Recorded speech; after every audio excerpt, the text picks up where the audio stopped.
Thanksgiving. Happy Cyber Monday. Smaller crowd, everybody must be out shopping in the computer, right?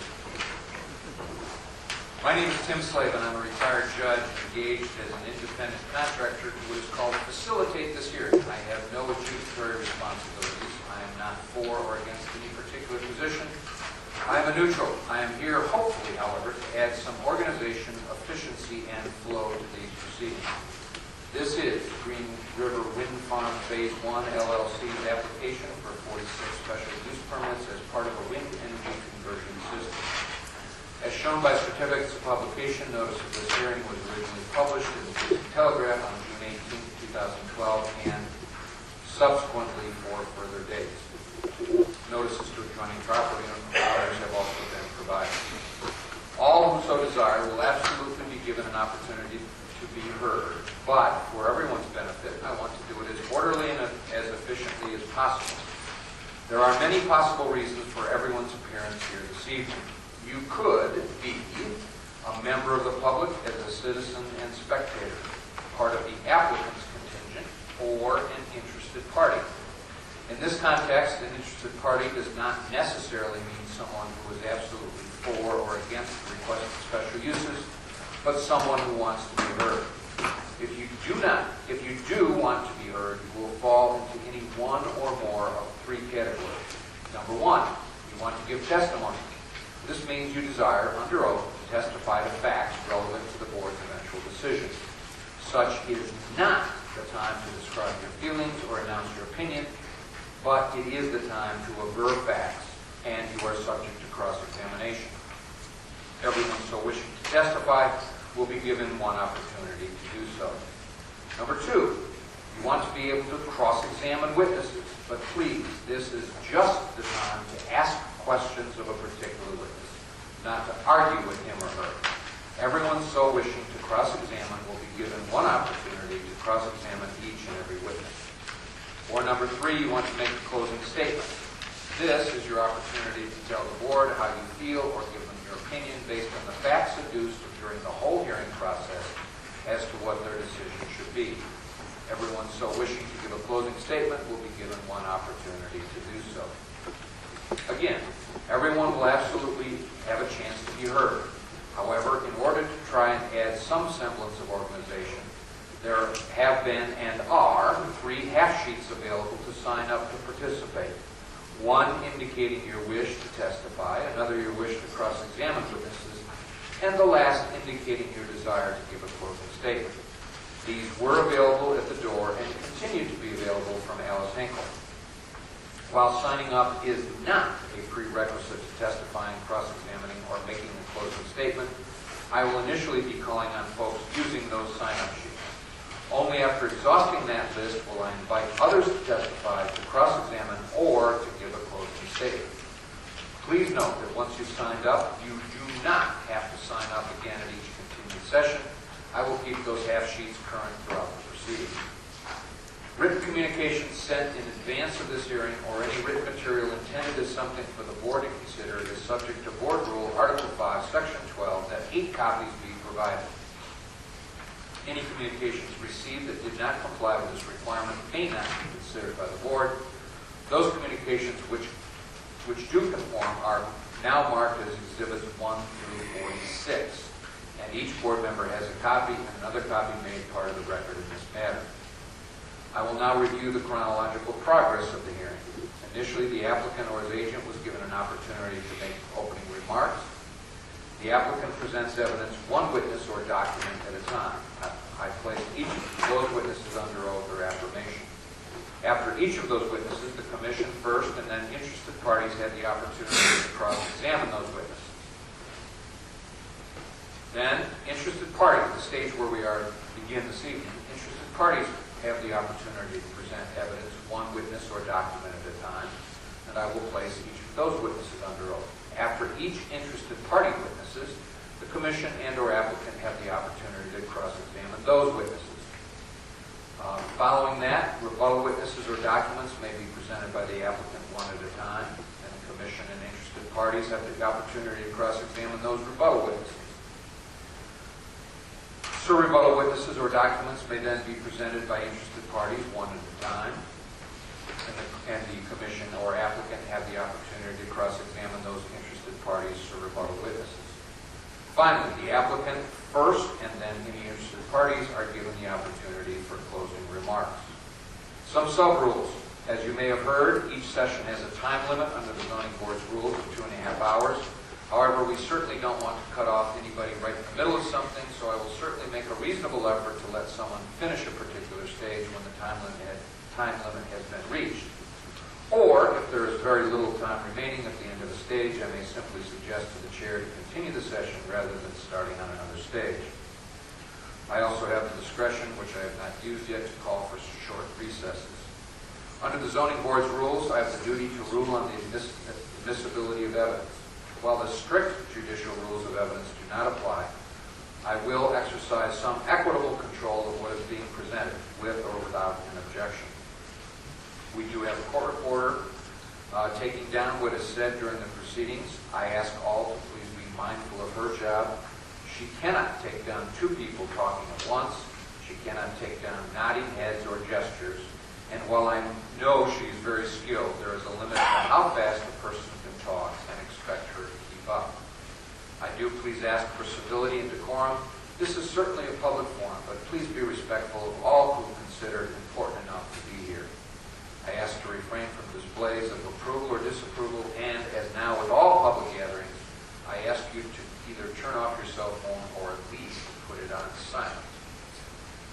At the last session, number 12, the applicant indicated that they had concluded presenting its initial evidence. So we turn to evidence being presented by interested parties. Mr.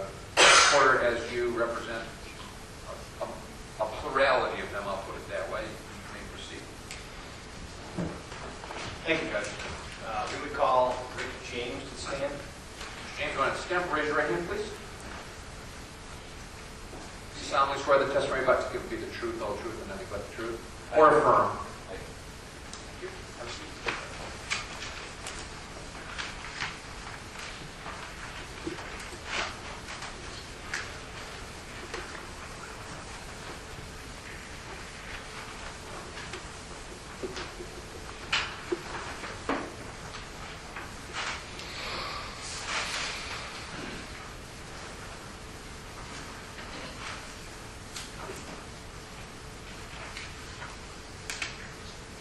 Good evening, Mr. James. Good evening. And if you would, go ahead and state your whole name for the record, please.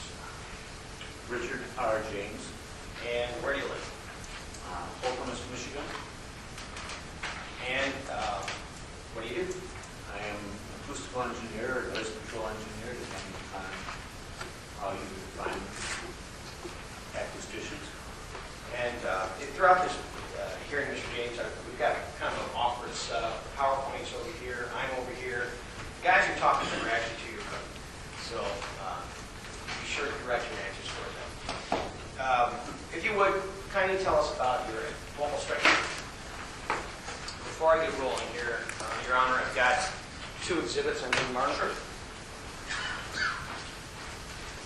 Sorry, anyone you want first? What do you want?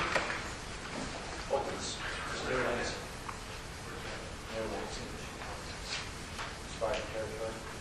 Yes, I will give the applicant a courtesy copy. Thank you very much. No, the courtesy has not been exchanged.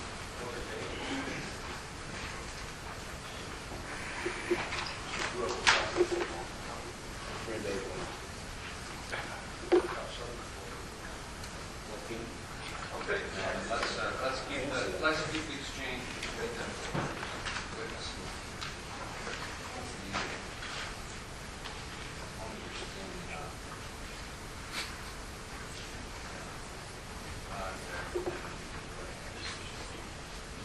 Or no. Yeah. 47. Is what? 47. Is which one? I'm sorry, the one that says Rick James, INC. Next will be 48. And while we're handing those out, Mr. James, Exhibit 47 is a complete and accurate copy of your PowerPoint presentation.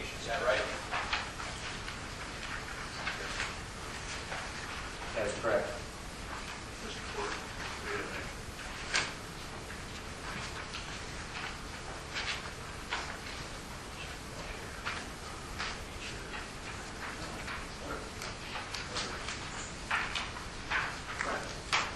And Exhibit 48, has that been made to you yet, Mr. James? Is Exhibit 48 my bio? What is Exhibit 48?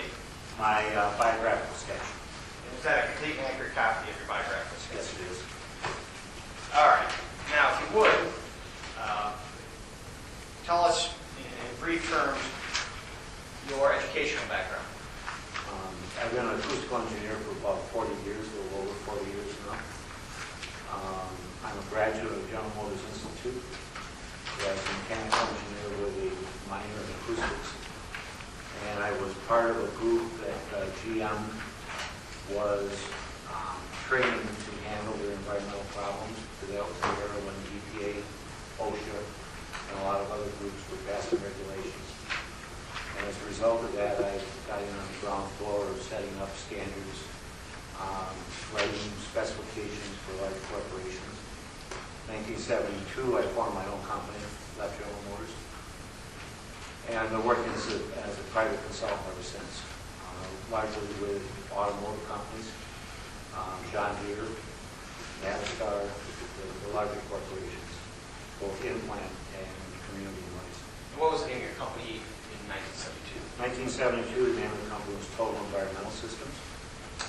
And in 1983, we reformed as James Anderson and Associates, which I was the president of until we closed it in 2006, at which point I formed a new company, semi-retirement issue, called Acoustic Solutions, which is who I'm representing today. And I missed it. When did you start Acoustic Solutions? In 2006. And are you a member of any professional associations?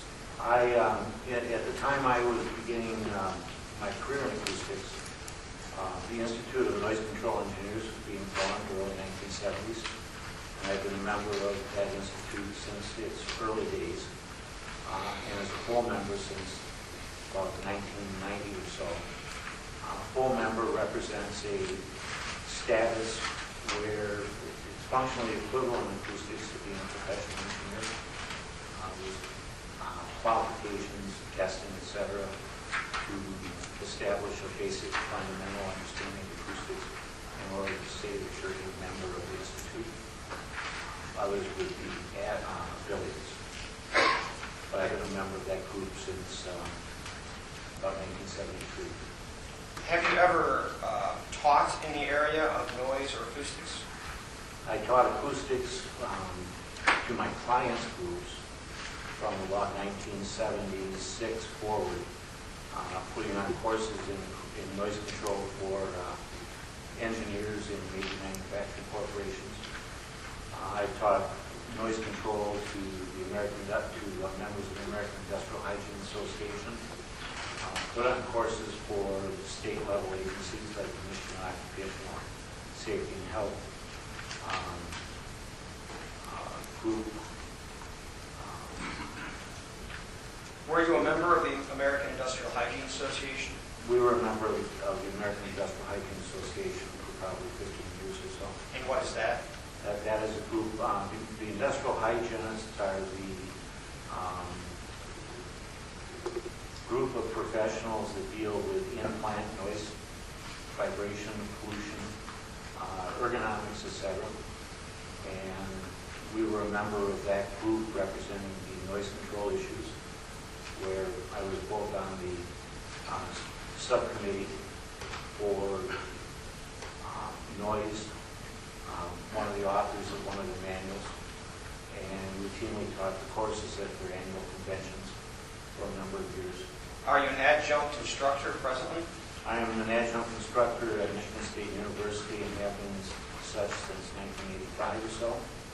And I'm also a full professor at, or an adjunct professor at Central Michigan University, in both cases in the departments of speech and communication sciences, where I work with students who are either working towards audiology or some other hearing and vestibular-related issues, dealing with how they interface with acoustical engineers and also how they use their instruments, etc. What do you mean by vestibular-related issues? The organ of hearing, the cochlea, is also our organ for vestibular imbalance. And in many cases, noise can affect both the auditory function and the vestibular function. This is something that in the 1970s through about just before the end of the last century, about 1999, was primarily related to what we call sick building syndrome, where large fans in high-rise buildings would rumble, usually caused by a design defect, would make the buildings uninhabitable. With complaints of nausea, headaches, migraines, etc. And it was through the rumble stimulating the vestibular organs that caused these effects. There's similarities between that and what we now call internal syndrome. The difference being that. Okay, I'm sorry for interrupting. Before we get too deep into that, I still want to bang out your background here a little bit. Have you ever been published? I have a number of published papers just related to noise from wind turbines. A paper in 2008 called the How-To Guide for Siting Wind Turbines to Prevent Public Health Issues with George Camperman. Mr. Camperman is one of the senior acousticians in the Institute. He's now in his mid-80s. And he and I decided we would put out a paper to provide guidance to local community organizations, boards, zoning boards. And has that document been used by other community organizations, zoning boards? That document's been used worldwide and is the basis of many different standards. Well, we've made specific recommendations, and those recommendations have been adopted both at the community level, at state level, and in other jurisdictions around the world. And those recommendations related to wind turbine noise, is that correct? Specifically wind turbine noise. Now, you mentioned Mr. Camperman. Was he at all involved in drafting the Illinois Pollution Control Board regulations? Mr. Camperman is the author of the Illinois Pollution Control Board regulations. And he was your partner in the publication concerning appropriate standards for local communities related to wind turbines. That's correct. Your resume here includes, well, strike that. Have you ever been recognized as an expert or witness concerning wind turbine noise? I have testified in at least 30 or more cases, both here in the United States, in Ontario, New Zealand, as far west as the state of Washington, and as far east as Maine. So I've testified in a lot of cases around that. And there is, at pages, looks like approximately pages 3 and 4, I'm sorry, 4 and 5, a summary of court administrative agency cases as of October 8 of 2012. Is that, through that date, a complete list of those cases that you have testified at, testified at, period? To the best of my recollection, that is a complete list up through October 8 of 2012.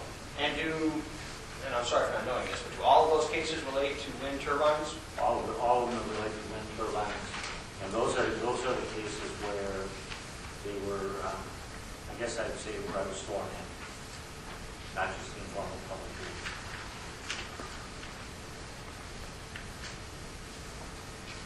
Have you had an opportunity to conduct any study in relation to Green River Wind Farm Phase 1 LLC, also known as Mainstream's application here in Lee County? Yes, I have. And what have you done? I reviewed the noise reports for both the Siemens SWT 2.3101 model, the 113 model, prepared by Gerard Hassan, should have grabbed the from Tom. I've also reviewed the permit, the request for the permit, the DNR's documents, and all the other documents that I guess describe the project through various phases. I also went through the testimony and cross-examination with Gerard, the son expert from last week or 2 weeks ago. That'd be Ms. Richardson. Yes, that'd be correct.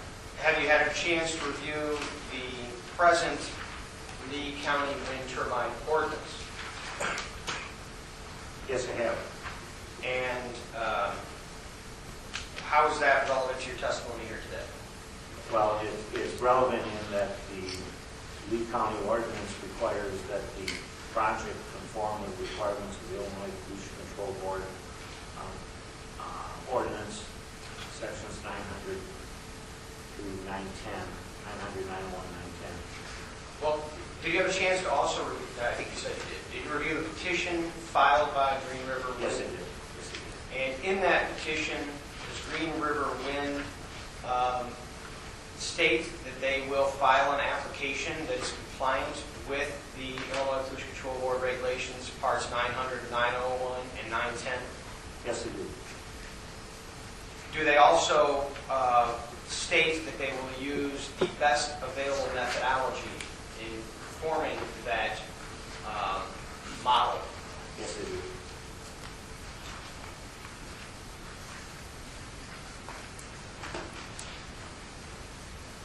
Now, you mentioned that both the current ordinance and the petition state it was compliant with Pollution Control Board regulations. I need to show you that document to be sure that I have it in the record.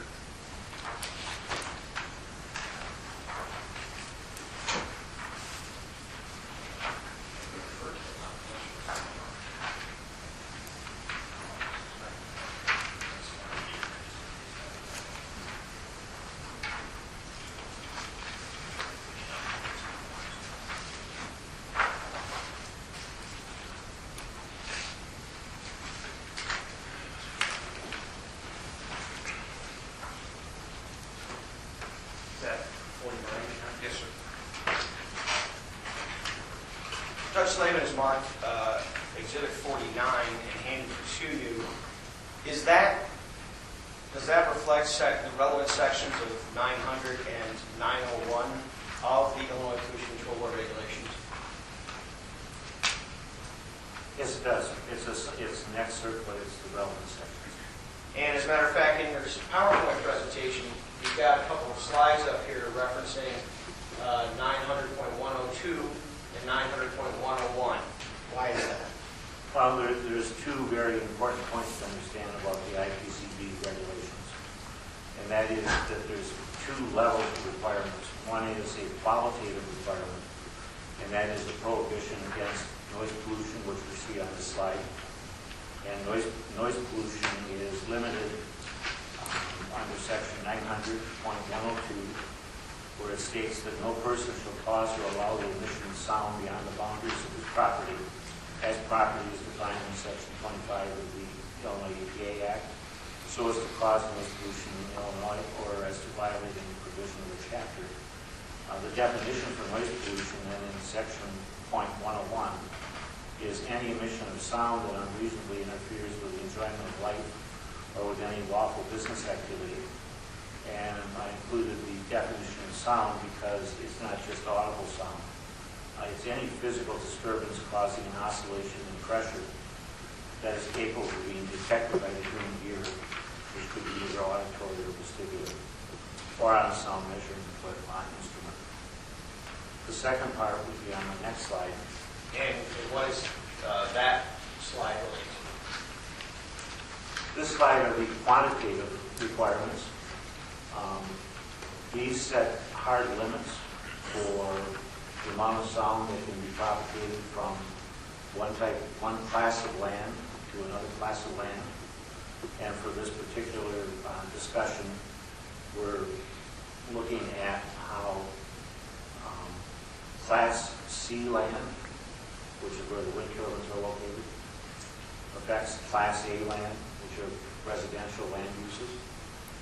And that would be the second column under Class C land at the bottom. But I think one of the more important things to understand is that this pertains to property lines, not to homes. Why do you say that? Well, first of all, in the section 900-101, the previous slide, it was very clearly stated that it was anywhere on the property. The entire focus of the EPA, the IPCB rules, are oriented towards a person's property, not just the structure that we would call the home.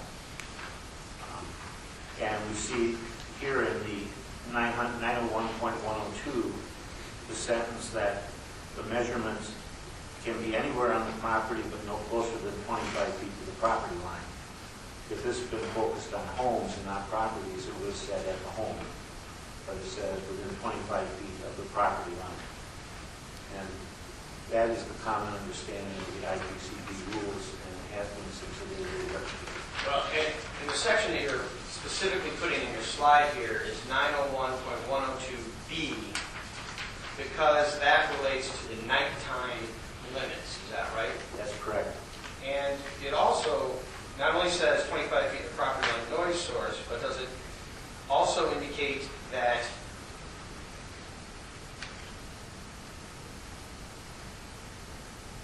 there shall not be an emission of sound during nighttime hours exceeding the limits, quote, when measured at any point within such preceding Class A land? Yes, that's a key point. Like I said, this doesn't discuss houses. It's any point within the property, as long as it's 25 feet or greater from the property line. So earlier you referenced the petition states that we use best available methodology. Did the applicant and its expert, Garad Hassan, use the best available methodology in performing its pre-siting model? No. Why not? If they had, they would have used the property lines, and they would have assumed conservatively that a residential property that could be used for Class A purposes, that the entire property would be protected to Class A standards. Well, what Ms. Johnston testified to was that they only considered the structures because, in their opinion, the structures were the Class A properties. What's wrong with that? I think that's their opinion, but they're wrong. Why? Well, first of all, we don't see any place in either of the 900 or 901 regulations the word limited to the structure. We see measured at any point within the property land, less than 25 feet from the property line. There's no focus on homes, the focus is entirely on the property. And if you'll take a look at the last page of the exhibit that I had marked, I think it's 49, isn't it true that the Class A land is identified as residence or accommodation functions? Yes. And you have some, strike that. In your opinion, does residential land include yards, decks, playgrounds, and the like? Absolutely. What's your basis for that? Well, the basis is just the reading of the regulation about property lines measured at any point on the property, and the complete lack of any specificity about making it at the house. If this was a home-oriented standard, then we would have statements about measured at the home. We don't. The statements about measured at the property. Do you have any experience in general with whether or not modeling or testing should be done at property lines? Well, I've had in 1980, while I was representing General Motors at Danville's foundry, the Danville Center foundry. Danville, Illinois? Danville, Illinois. This became a very big issue. One of the bands created a tone that had exceeded the limits in the table by 1/6 of 1 second. And the Illinois EPA wanted the band corrected, and that would have been about a $10 million correction, and we couldn't duplicate the noise. We being who? The General Motors and my engineers and the engineers from General Motors. In trying to duplicate it, we had to agree that they had measured it for 1/6 of a second, but what caused it and what would cause it to repeat was not known. So we petitioned the IPCB to change the wording to require at least 1 hour measurement. We see and that was about a 10-year process. But we see in the current version of the standard that measurements must be for 1 hour. But how does that relate to the property line issue? Because in doing the testing necessary to support a petition, we took the data at the locations that the IPCB, and at that point it was the IEPA, had told us were the proper measurement points, and they were 25 feet from the property line of the facility. Not the facility itself. Not the facility itself. All right. We've got a slide here, slide 8. What does that say?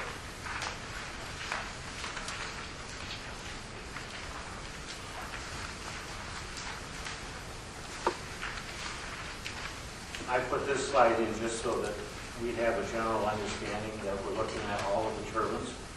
Here, this is data taken from the Federal Aviation Administration's site, where you're putting up any kind of tall structure, you have to file for determination and approval. So I took the data for the Green River Wind Project in Lee County from the FAA site and plotted it. And so the small red balloons each represent the location for a wind turbine based upon the FAA's understanding of what the project constitutes. Have you had the opportunity to review the noise contours that were contained in the garage sound report? Yes, I have.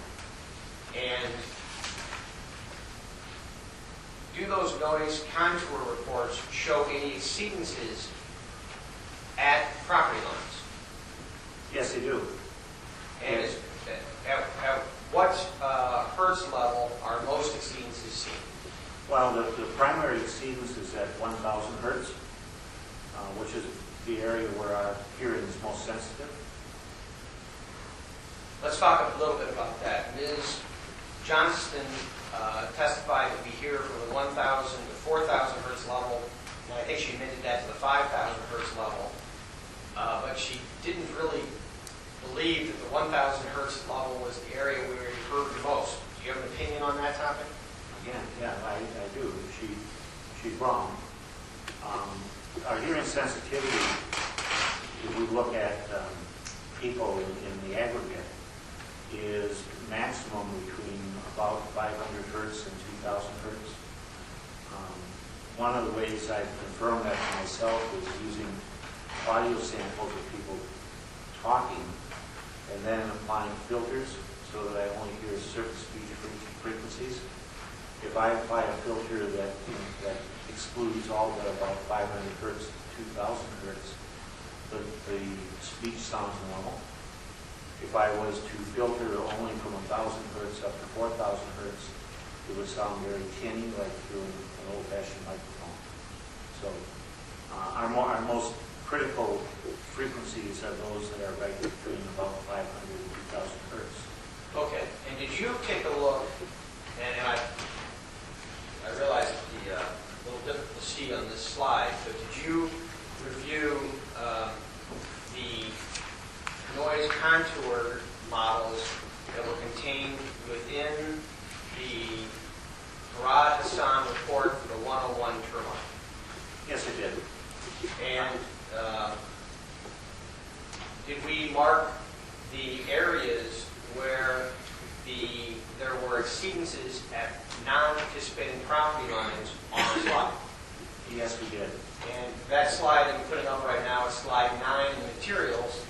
And what do those crudely drawn black circles, which I apologize since I drew them, what do those crudely drawn black circles depict?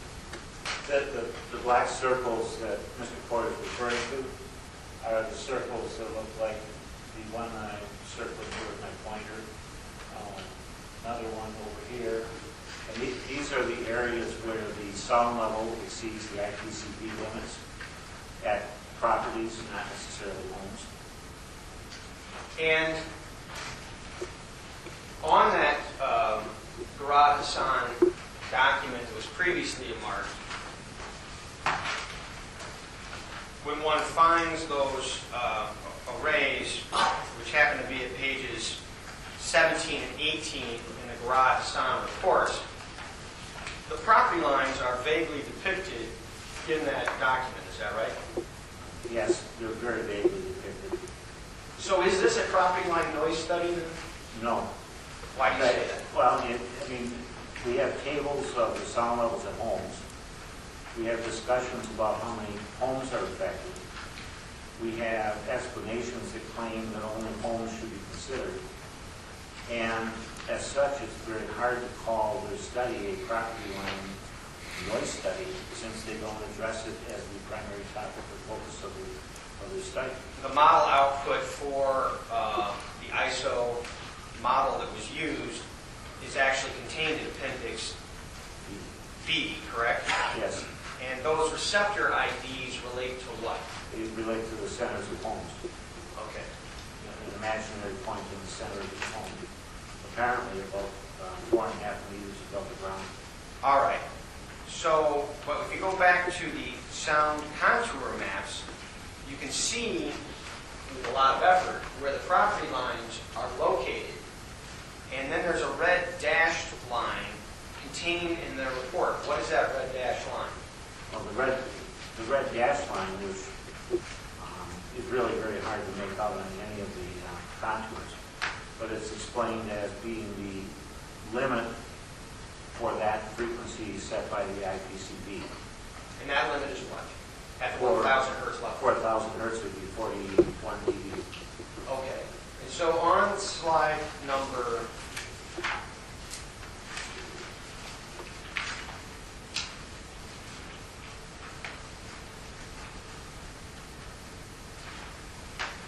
10 here, the black circles depict every spot on map 1 where the IPCB limits of 41 decibels were exceeded at a property line. Is that right? That's correct.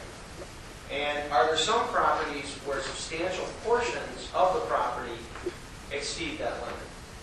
Well, there's several on the west side. One of the largest being this region right here at the far extent of the west side. And there's more there's additional ones that are about the same scale on the east side map, which is my next slide. And then the next slide depicts the additional 30 on the east side.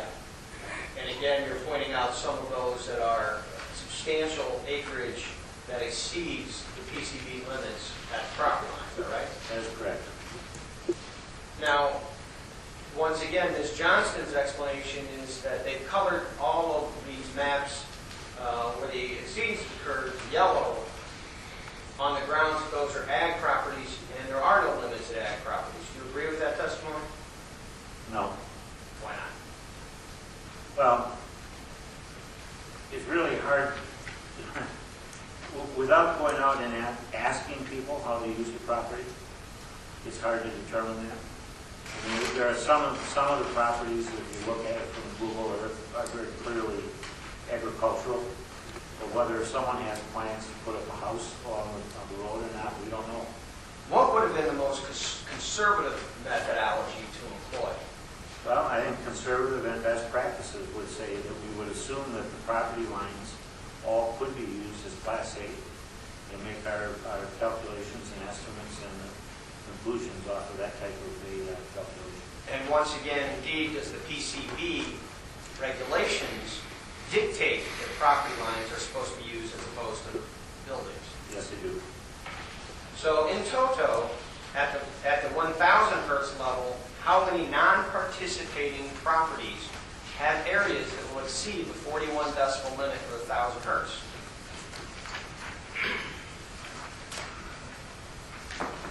Need to refresh your recollection. You will look at slide 9. Yeah, it was 48 non-participating properties. And are there similar results for the 500 hertz and the 2,000 hertz levels for the Siemens 101 Yes, there turbine? are. Yes, there are. And are there similar results for the 113 turbine? Yes, fewer for the 113. The worst results are indeed the 1,000 hertz for the 101. Is that right? That's correct.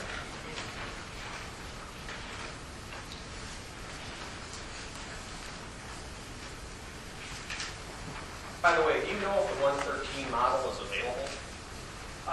I've seen papers on studies of it, but I'm not aware of any installations. Do you have any concerns about the data that was used concerning the 113 model that was relied upon by Rob-San?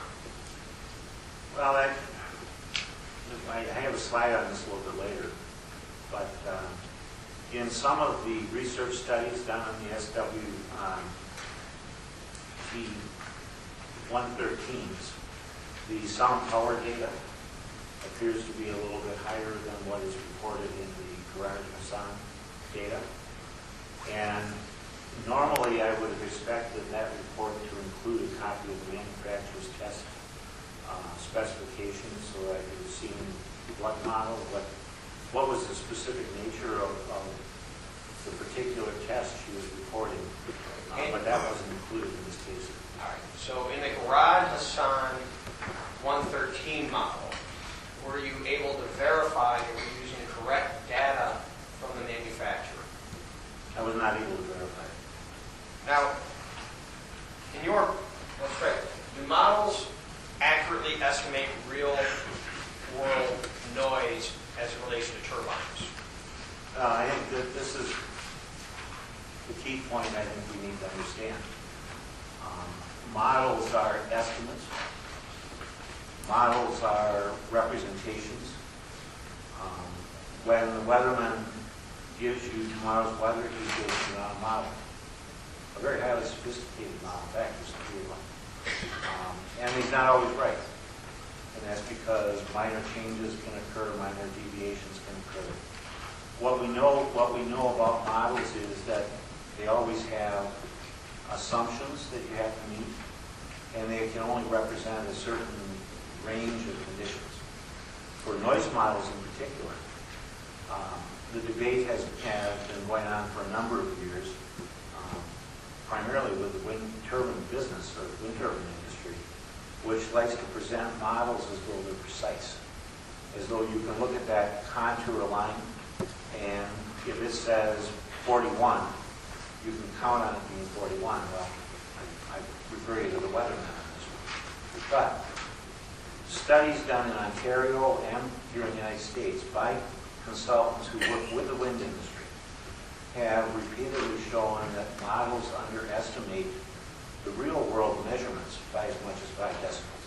And does slide 12 discuss those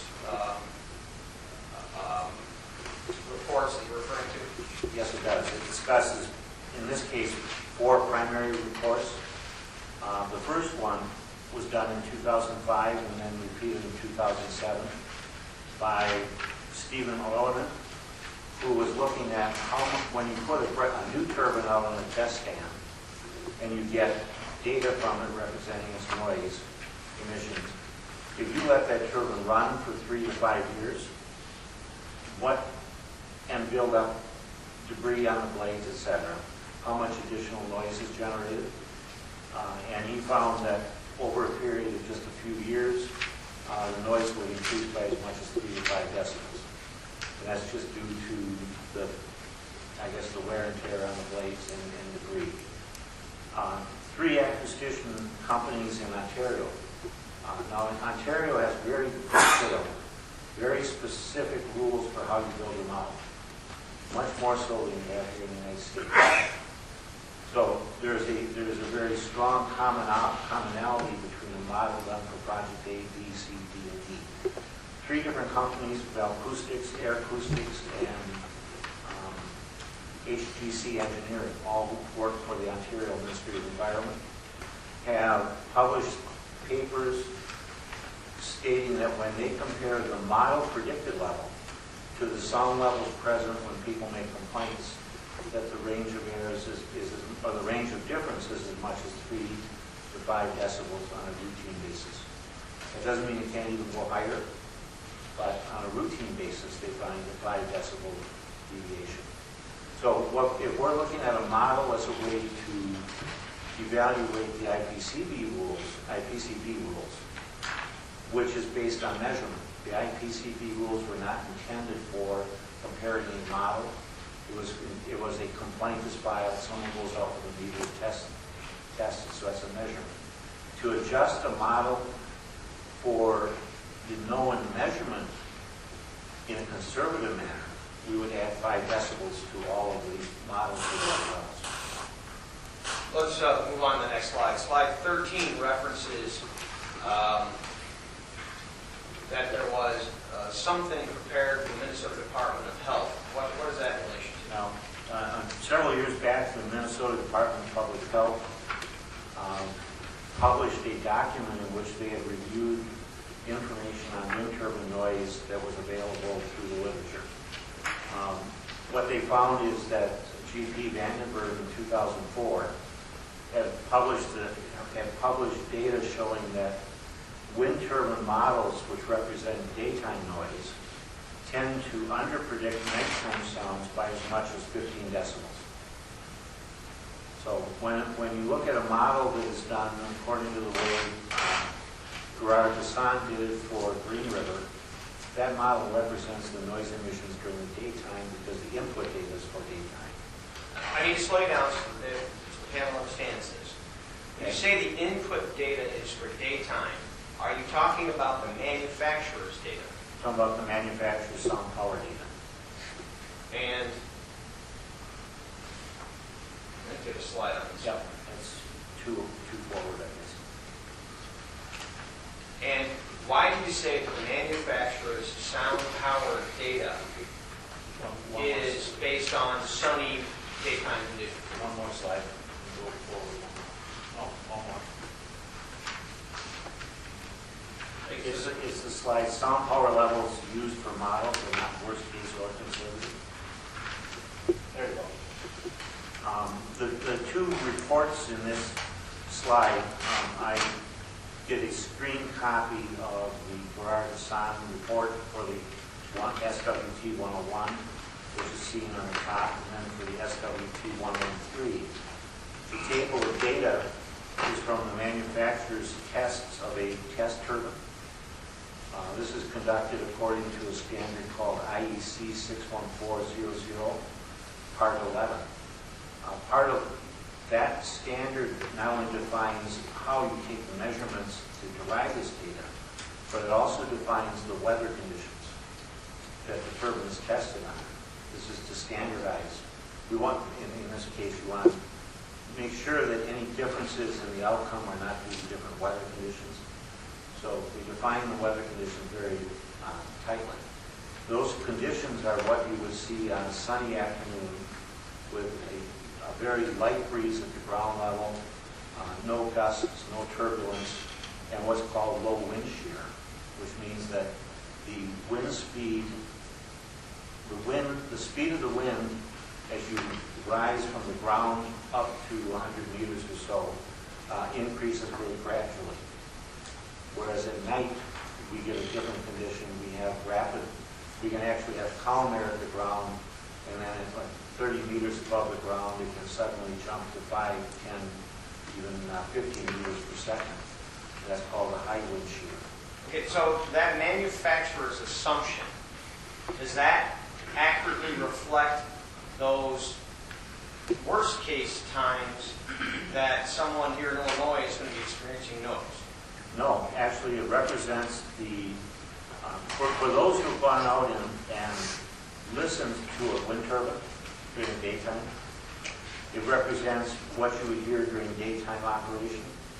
As a general rule, people who, we'll call them tourists, do this, they'll remark that, well, I don't see why there's complaints about noise, it's not that noisy. Daytime wind turbine operations don't have a lot of what's called blade swish because of this, it's a complex weather condition, but the solar heating of the ground smooths out the wind speeds, and so things just work better. At night when the sun goes down, we lose that smoothing effect, and we end up with very rapid changes in wind speed. And it's under those conditions that wind turbines are noisy. So the models use data taken representing daytime noise, and whether one calls it a nighttime noise model or not, it's still a model representing daytime noise. So the fact that Rod Hassan is using Section B of the PCB regulation related to nighttime noise doesn't reflect what data was used to put into the model. That's absolutely correct. It's entirely disconnected. Okay, there's a second slide you had here concerning the Minnesota PUC, and what does that indicate? The first slide where I talked about the Ontario consultants, sometimes people think we need a study here in the United States. So one of the consultants who's done a considerable amount of work for the wind industry is David Hessler of Hessler and Associates. He was hired by the Department of Energy to write guidelines for the Minnesota Public Utility Commission on how to assess wind turbine noise in Minnesota wind projects. What he states in that report is that when he compares, well, let me put it this way. The first thing he states is that the models don't represent a short term, let's say 1 hour wind turbine. They represent something like a year average, a very long average. When he compared the sound levels that were modeled to the sound levels that he measured, he found that they commonly fluctuate by plus or minus 5. And that under some conditions, the sound can be as much as 15 to 20 dB above what was modeled. And this is very similar to what Dr. Vandenberg pointed out back in 2004. Nighttime noise from wind turbines is an entirely different character and level than daytime noise from wind turbines. Okay. And 5 dB is a... Unfortunately, we need to move on because I know you can't be here tomorrow night. So the sound power level, the next slide is entitled Sound Power Levels Used for Models Are Not Worst Case or Conservative. And in particular, you've got some text here underlying concerning tone. Would you explain that to the ZBA? Yes. The statement, and then, again, these are clips from the Gerard Hassan reports. They're not my work. The statement is that the wind turbine understudy, the 101, does not present a prominent discrete tone as per IPCB regulations. Tones are when you have a concentration of acoustic energy in a very narrow frequency range. A police siren is a good example of a tone, or a warning bell, or a warning alarm. Something, a squeaky berry. All of these are tones. Our auditory system is very susceptible to them. A prominent discrete tone is a tone that stands out from the background and is literally the thing you're listening to. Well, the wind turbine understudy may not present prominent discrete tones. However, it does have tones. And we see that when we look at the chart. Here we see the 63 hertz, the 125, and the 250. And we look at 63 hertz, it's 108.7. At 250, it's 105.7. But the middle frequency is actually a decibel or more higher. That says that there is a tone in that frequency. It may not be prominent, but it is a tone. Why is that relevant? Well, the studies that I mentioned earlier about the SWTs were a lot of times looking at complaints about tones from the SWTs. And so I'm just looking at this data, and I see right in the power level data evidence that this particular model does have tones. It may not rise to the level of prominent and discrete, but they're there and they will be audible. And to the extent that they're audible, they will be more likely to create complaints than the same sound levels if the tones weren't present. And on that tone issue, the next slide relates to the transformer data that was used by Garage Sound. Is that right? Yes, it does. And why did you put a slide up regarding the transformer data? Well, I guess this just comes to how astute Garage Sound's acousticians are as to the impact on people. If they really were looking at the impact on people, they would know that tones are a problem. And they would see that in this transformer, described as a generic transformer, to me generic means it's a plug-in substitute that is pretty close to what we would get from the manufacturer for different makes and models. But at 500 hertz, we see 105.6 decibels. At 250, 97.6, and at 1,000, 91.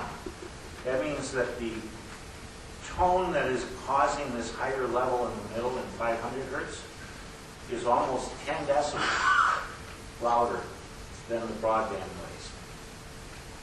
I've had this problem in Ontario. We have a project up there in Mel Langton where the transformers have a hum that has caused residents as far as a half mile away to sell their homes at steep discounts, and a few others are trying to hang on. In one case, it was bought by the developer. They've tried putting up barriers. They have berms around this operation. They've done everything they could to ameliorate it. But if the transformer that's being put in has these tones, they're going to be a community noise source. And I just thought that as part of the noise impact study, it would have been appropriate for Garage Sound to have identified that as a potential source of community complaints in the future. Okay, your next slide is entitled ISO model assumptions are not met. In general terms, tell us why you come to the conclusion that the ISO 9613 assumptions have not been met. In order, this gets into a complex area. Let me wet my. I'm going to try and make it short. The as I said earlier, the models, the ISO model, all acoustic models, with the exception of a few in academic circles, are very simplistic. The model is designed to estimate how much sound will be received at some distance away from a noise source for the condition where there's very little wind between the noise source and the receiver. Calm is preferred, and that's what is mentioned by propagation under a well-developed moderate ground-based temperature version. That would be absolutely calm winds at the ground. Downwind propagation is limited to wind speeds of less than 2 miles per hour. So the model only considers noise sources that are near the ground and in this calm region with just a mild wind, if any wind at all. When we put a wind turbine 300 feet in the air, we know there's enough wind up there to be powered in wind turbines, so it's 5-10 meters per second. Could be anywhere from, let's say, 10 miles an hour to 20 mile an hour winds. That completely destroys the basis for the use of the model. As a matter of fact, I'm sorry to interrupt, but as a matter of fact, is the model has some warnings or restrictions as to the height of the noise source? Yes, it does. It says that the noise source shouldn't be over 30 meters above the ground. And these proposed turbines are how big? 100 meters at the hub, and so maybe 150 meters above them to about 50 meters at the bottom of the blade. And that is the point I'm trying to make. The wind turbines are producing noise that is above what we call the temperature inversion boundary. Sound doesn't behave the same way up there as the model assumes. So the model requirement is to keep all them, is to use it only for noise sources that are less than 30 meters, because 30 meters above the ground is this area where you can expect the winds to be calm. You can plug whatever numbers you want into the model, but that doesn't mean that the model is designed to handle it. And I understand from the testimony of Gerard Hassan that their belief is that because they're using a model with these conditions, that means the model somehow knows how to make these adjustments. It doesn't know how to make them. They're just using it in the wrong they're using a model that cannot accommodate the reality of the situation. It's more of it's an abuse of the model. It may be necessary. It may be the only tool they have, but it sure is not a conservative nor a method that you would have a high confidence in the answers. Toward that end, the next slide discusses some other assumptions that are raised in Gerard Hassan's model, and in particular the ground attenuation factor. If you have any criticisms regarding the ground attenuation factor, it's yours. Yeah, the ground attenuation factor, if I can use this as an example, we have the wind turbine at emitting sound about 300 feet in the air. That sound comes down, bounces off the ground, bounces back up, hits some atmospheric conditions, bounces back down. Each time it bounces up and down, some energy is absorbed. If we put in a ground factor of 1, then the assumption is that almost all of the energy that is in the downward ray is absorbed before it bounces back up again. If we put in a factor of 0, then the assumption is that the sound is bouncing without any attenuation. When we put a ground factor of 0.7 in, what we're doing is saying that almost... I'm sorry, which is the factor that was used by Gerard Hassan, yes, correct? Yes, the Right, go ahead. factor used by Gerard Hassan. When we use that 0.7, we're saying that almost 70% of the energy is going to be absorbed when it hits the ground. Well, that may be true if the ground is just newly tilled and has vegetation on it, etc., but that's not true all year. So if we're looking at a conservative estimate, one that would represent wintertime when the ground's frozen, would represent hard-packed dry soil during the dry season, it's surely not going to be 0.7. It may not be 0, it may be 0.1, it may be 0.2, but it's not 0.7. What does 0.7 give them? What it does is it moves all of their predicted levels down by about 1.5 decibels to as much as 3 decibels. If I was going to take a devil's advocate view, I might say that what they did was they ran a prediction with 0, found how many homes were over the limit, ran another one with 0.1, and he kept on incrementing it up until he found a ground factor high enough to say, oh, none of the homes are over the IPCB limits. I don't know that for a fact, but I was going to say, if there's any reason to be saying that 0.7 is the number, it is surely one in favor of the developer's goals. What would have been a conservative approach? The most conservative approach is to assume 0. And have you seen that done before? That is done traditionally. That's required in Canada. It's required in Ontario. I do that in my own models. I use 0. Dr. Paul Schomer, who's the chair of the Acoustical Society of America Standards Committee, testified in a Wisconsin case where the developer again used a ground factor, I think 0.5, that was inappropriate, and he'd used 0 and demonstrated that by using 0.5, it had given a 3.5 decibel reduction to the developer that is only there if indeed the ground happens to be that absorbent. Does the comment? I'm sorry for interrupting. Does Radixon acknowledge that even the model they used with this non-conservative assumption have a margin of error? They agree that it has a margin of error. And do they account for that in their table output? No. And that's, I guess, the problem. When we look at the contour lines, we're led to believe that they're precise, not plus or minus 3. Or if the assumptions aren't being met, plus or minus 5 or plus or minus who knows what. Just so we lay it right out there, what is the margin of error that Radixon acknowledges their own model has? They acknowledge, I believe, a plus or minus 3 for the algorithm, the ISO standard, and a plus or minus 2 for the measurement for the power level input, which would be a 5 decibel confidence limit. But there's no basis for having any confidence limits for the ISO standard because we're not using it within its basic assumptions of 30 meters or less height on the noise source, low wind speeds, etc. Okay, so Radixon has acknowledged that their model has a plus or 3 decibel margin of error. Yes. And that the manufacturer's data has a plus or minus 2 decibel margin of error, correct? That is correct.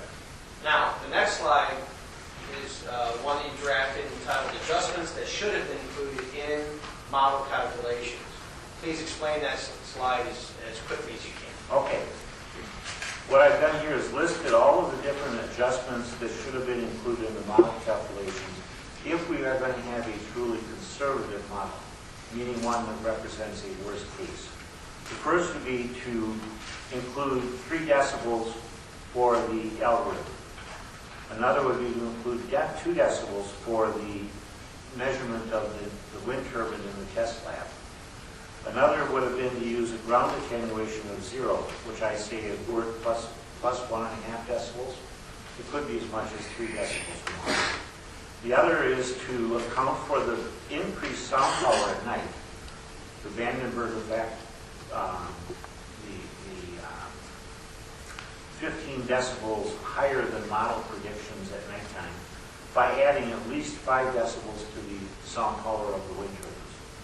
And then the final is to move the focus of our prediction from the home over to the property lines, which could be, again, with 9 decibel to 2 decibels, depending upon how far the home is from the nearest property line and wind turbine. And slide 20 shows that if you were to make all of those adjustments, you would have to add how many decibels to the outputs that are contained in Appendix B to the Radixon report. If we were to include all of them, we would add 12.5 decibels to the levels in the table, but we would also take each of the contour lines, where it says 40, it'd be 52.5. Where it says 45, it would be 57.5. In order to account for, conservatively, the potential errors in confidence in the measurements, the algorithms, and deviations between daytime and nighttime operation of wind turbines. Okay, now, Mr. James, I know you wanted to make a point here in regard to Home 184 as it relates to property lines, but I want to caution you, we're really short on time. Can we discuss that when we get to the IDNR? Sure. All right. Did you ultimately make a correction adding 5 decibels to the Radixon output? Yes, I did. And why 5 decibels instead of 12.5? Because I thought that would be enough to demonstrate my point. Okay. And earlier it mentioned that some reports that had referenced 5 decibels. Can you remind us what the basis of that was? Yeah, those were the Minnesota wind turbine siting guidelines for the Minnesota Public Utility Commission, the Minnesota Public Health document, and also the Canadian studies. So those were studies that post-construction were done and found that there was a 5 decibel Yes. difference. Is that correct? Yes. All right, so now we're up to slides 24 and 25, which appear to be noise contour maps for the 101 and 113 turbines. And is this the east or the west? The first one is the east side. And I think they're both the east side. Are they? Yeah, they're just both different turbines. Oh, okay. We'll skip 113. Okay, so at 101, have you added some red numbers? Yes. Is that what you've done? Yeah, the point of this slide is I've added, because the contour lines were very unclearly labeled, I examined them to find out what the predicted level was, and then put a large red number representing the +5 condition for each home. So we see the 40 dB line, for example, now extending far out into the region where there's homes. Okay, so where you've now marked 40 around certain turbines, that's if you were to add 5 decibels to their output. Just 5, that's right, just 5, not the full 12. And when you do that, how many homes are impacted at the 500 hertz level for a 101 turbine? And if you'll take a look at slide 26, that might help remind you.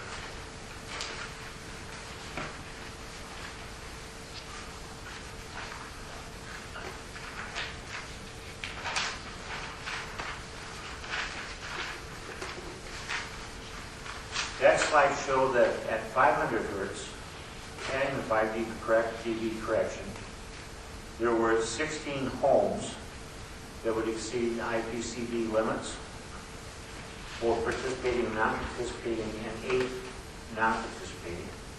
At the 1,000 hertz limit, again for the 101 scenario, 30 homes participating and non-participating, and 17 were not participating. Would you agree that even if you just added 3 decibels, the margin of error that Rod Hassan admits is associated with their model, at the 1,000 hertz level for the 101, homes 40, 46, 125, 126, 127, 131, 140, 142, 143, 148, and 690 would all exceed the decimal line. I'm hoping that adds up to 11, because that's my number. I don't remember the turbine numbers. But there should be about 11 homes. It does add up to 11. And 5 of them are not participating. The non-participating homes are homes 46, 127, 142, 143, and 690. Is that right? All right. Moving along relatively quickly now. You've got a slide here, 27, which relates to indoor annoyance. What is the purpose of this slide? Well, as the previous slides have demonstrated, there's going to be many times, particularly nights, when the sound levels outside non-participating homes will be 45 decibels or greater. And what this graph represents is a study done in Europe where people were asked, first of all, sound levels outside the home were known. People were then asked, when you're inside your home, does the wind turbine noise reaching the inside of your home annoy you? Are you highly annoyed or just annoyed? And what this shows is that when sound levels are around 45 decibels outside a home, 15% will be highly annoyed inside the home, and 28% will be annoyed. Highly annoyed means, in acoustics language, people are highly motivated for litigation, etc., whereas annoyed normally relates to people filing complaints with the local zoning boards. So what we would expect for all of the homes within the contour that I showed as 45 is on those nights when the sound levels are about 45 outside the homes, we will have at least 15% of the people in those homes hearing the sounds, perceiving the sound somewhat, either as rumble or as play swish, and 28% will be annoyed. So 15 highly and 28% just annoyed. And I realize we don't have a slide on this, but have there been any studies as to what decibel increase above background is annoying versus highly annoying? We have acoustaticians who've used the general rule that says if the new noise source does not increase the background sound level by more than 5 decibels, the community will generally accept it. At 10 decibels, it will be considered objectionable. At 15 and 20 decibels, it becomes highly objectionable. So in a community which is rural, nighttime sound levels would normally be in the range of 20 to 25 decibels away from roads. 25, maybe 27 decibels if there was a county road that had some traffic on it at night. And the wind turbine sounds at 45 outside those homes would be well over 20 dB higher than the background, so it would be expected that people would be finding highly objectionable. And is it important, was any study done by Garad Hassan to make a determination as to how much noise would be increased above background? No, although that was part of the conditions for the permit. So, in other words, it was stated in the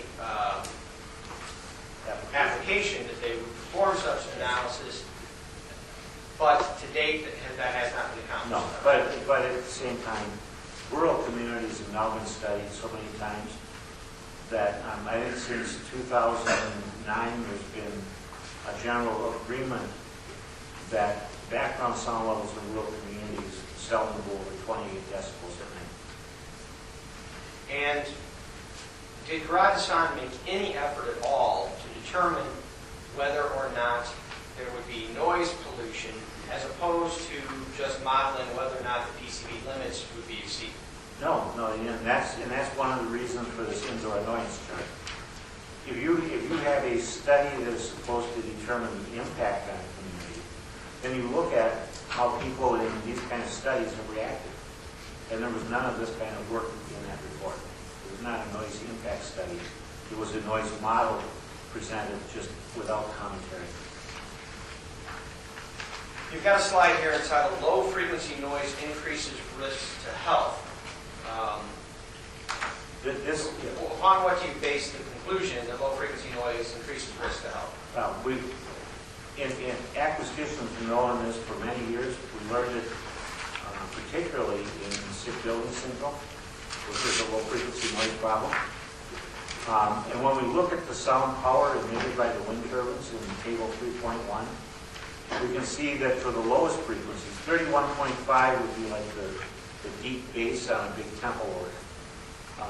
It's one octave above the deepest musical instrument sounds. So it's down there in the rumble. 31.5 is down. 31.5 is kind of in the rumble range. Okay. Most speakers can't even reproduce this. But we see that sound level is 116 decibels. A little bit higher frequency, it's 108. Up at 1,000 hertz, it's 101. So we can see that the acoustic energy is all weighted towards the low frequency. And indeed, in studies that show the emissions from wind turbines, there's also a 16 hertz and an 8 hertz and a 4 hertz octavand. Those three octavands would contain more of the energy than all of these other octavands that are displayed. Therefore, wind turbines are by definition a low frequency noise source. You can also confirm that by comparing the DVC level, which would be 116, to the DBA level, which was 106. And since there is a 10 decibel difference, the World Health Organization says that anytime you have a 10 decibel difference, then you have to be concerned that low frequency is present, and when low frequency is present, it may increase considerably the adverse effects on health.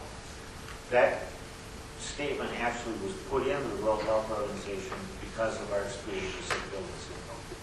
But it applies very much to the large amount of low frequency energy from wind turbines. And so are you gleaning from the data that was contained in the Garage Sound report some conclusion about whether or not the DBC is greater than 10 decibels above the dBA? Yes. And what is your opinion on that? My opinion is that if all of the energy, if this included the frequencies 16 hertz, 8 hertz, and 4 hertz, we would see that wind turbines exceed the 10 decibel. But the difference between the A and the C wave would be probably in the neighborhood of 15 to 20 decibels.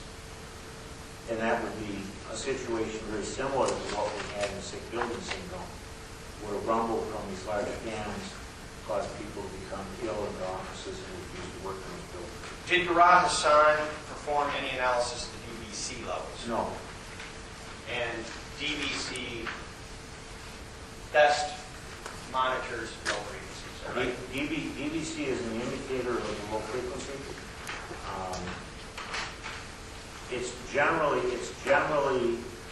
used as a way to take simple measurements and anticipate a low frequency problem before you go into more detail with more advanced instruments to actually find out what is happening in those frequencies. I believe that Judge Slavin put in front of you exhibits 50 and 51. And you can see you've got a slide up here entitled Nissenbaum Paper and Pierpont Book, Wind Turbine Syndrome. I had marked as exhibit 50 a publication that you sent over to me today concerning the Nissenbaum paper. What is that paper and why is it relevant? For many years, the wind industry, particularly trade associations, have claimed there were no peer-reviewed papers identifying adverse health effects from wind turbines.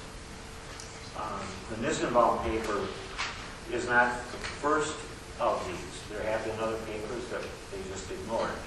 But it is one of them that was written specifically to address all of the issues raised by the trade associations. So it's a very clean study. It was just recently published. It has 3 primary conclusions. It looked at wind projects in Maine, one very small one with 3 wind turbines and one larger one with about 21 wind turbines. Within 4,500 feet, and this included control groups, the whole bit was done by the book. Within 4,500 feet of wind turbines, 75% of the people who have been living at that distance want to move. Within that distance, sleep deprivation, daytime sleepiness caused by sleep deprivation, and impaired mental functioning were identified in the exposed group, those within 4,500 feet, and the control group had a much lower incidence of it at what you would call the normal background noise for people in communities in general. But ultimately, did Dr. Nissenbaum and the other authors of this report conclude that noise emissions of industrial wind turbines disturb sleep and cause daytime sleepiness and impaired mental health in residents living within 1.4 kilometers of the 2 industrial wind turbine installation study? Yes, that's what it was. 1.4 kilometers, about 4,500 feet. And I've had marked as Exhibit 51 a portion of the publication from Dr. Nina Pierpont, and in particular, Part 4, which is the report all over again in plain English for non-clinicians. Is that right? Yes. And have you had a chance to read that book? Dr. Pierpont was preparing her book at the same time George Camperman and I were preparing our manuscript on sighting. We worked with her. We were given all of her sound, each of the test cases that she had.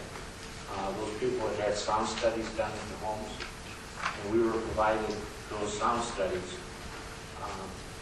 Much of the book as she wrote it,